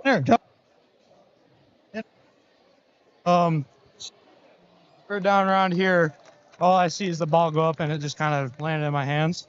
And then I took off, and I think I looked like Trey Lechner a little bit. But I think I got the hands from Baxter, honestly. So I think he might have been faster. A couple years ago. So It's got to be a highlight of your career so far. yeah. So, okay, here, let's see if we can get Yeah. the mic working here. As the mic cuts out, our Les Schwab lineman of the night, as he grabs he's got multiple T-shirts. Ron's a department store down there. Let me tell you how much apparel he's got. Give him a double X. Working the apparel on live streaming. See what that is. There it is. Hold that up It's front like of you there. Chris. There it is. There's our Yeah. line of the game. Thank you. It's the grappler, We'll see you next Connor time, Aney. grappler. He is. He was stumbling, bumbling. We can't give the wrestlers already been given out. That's true. We'll have to come up with something new. And here he is, our Adrenaline Fundraiser player of the game, Crispin Bonchi. Kristen, our player of the game tonight. What do you got to say about that game? I'm honored. Came out here and we knew it was going to be go and do what we have to. We ran hard, and we made plays when it mattered. And the things that we have to clean up, we're going to clean up next week. But good football game. So you cramping up a little bit there? What was all that about? Yeah, just like getting hit wrong and all that. But I'm good. I came back in the game, got a few more scores, and did what I had to do. Is the game everything you thought it was going to be? Yeah. Pretty much, huh? Yeah, you're our Adrenaline Fundraiser player of the game here. I got a shirt for you.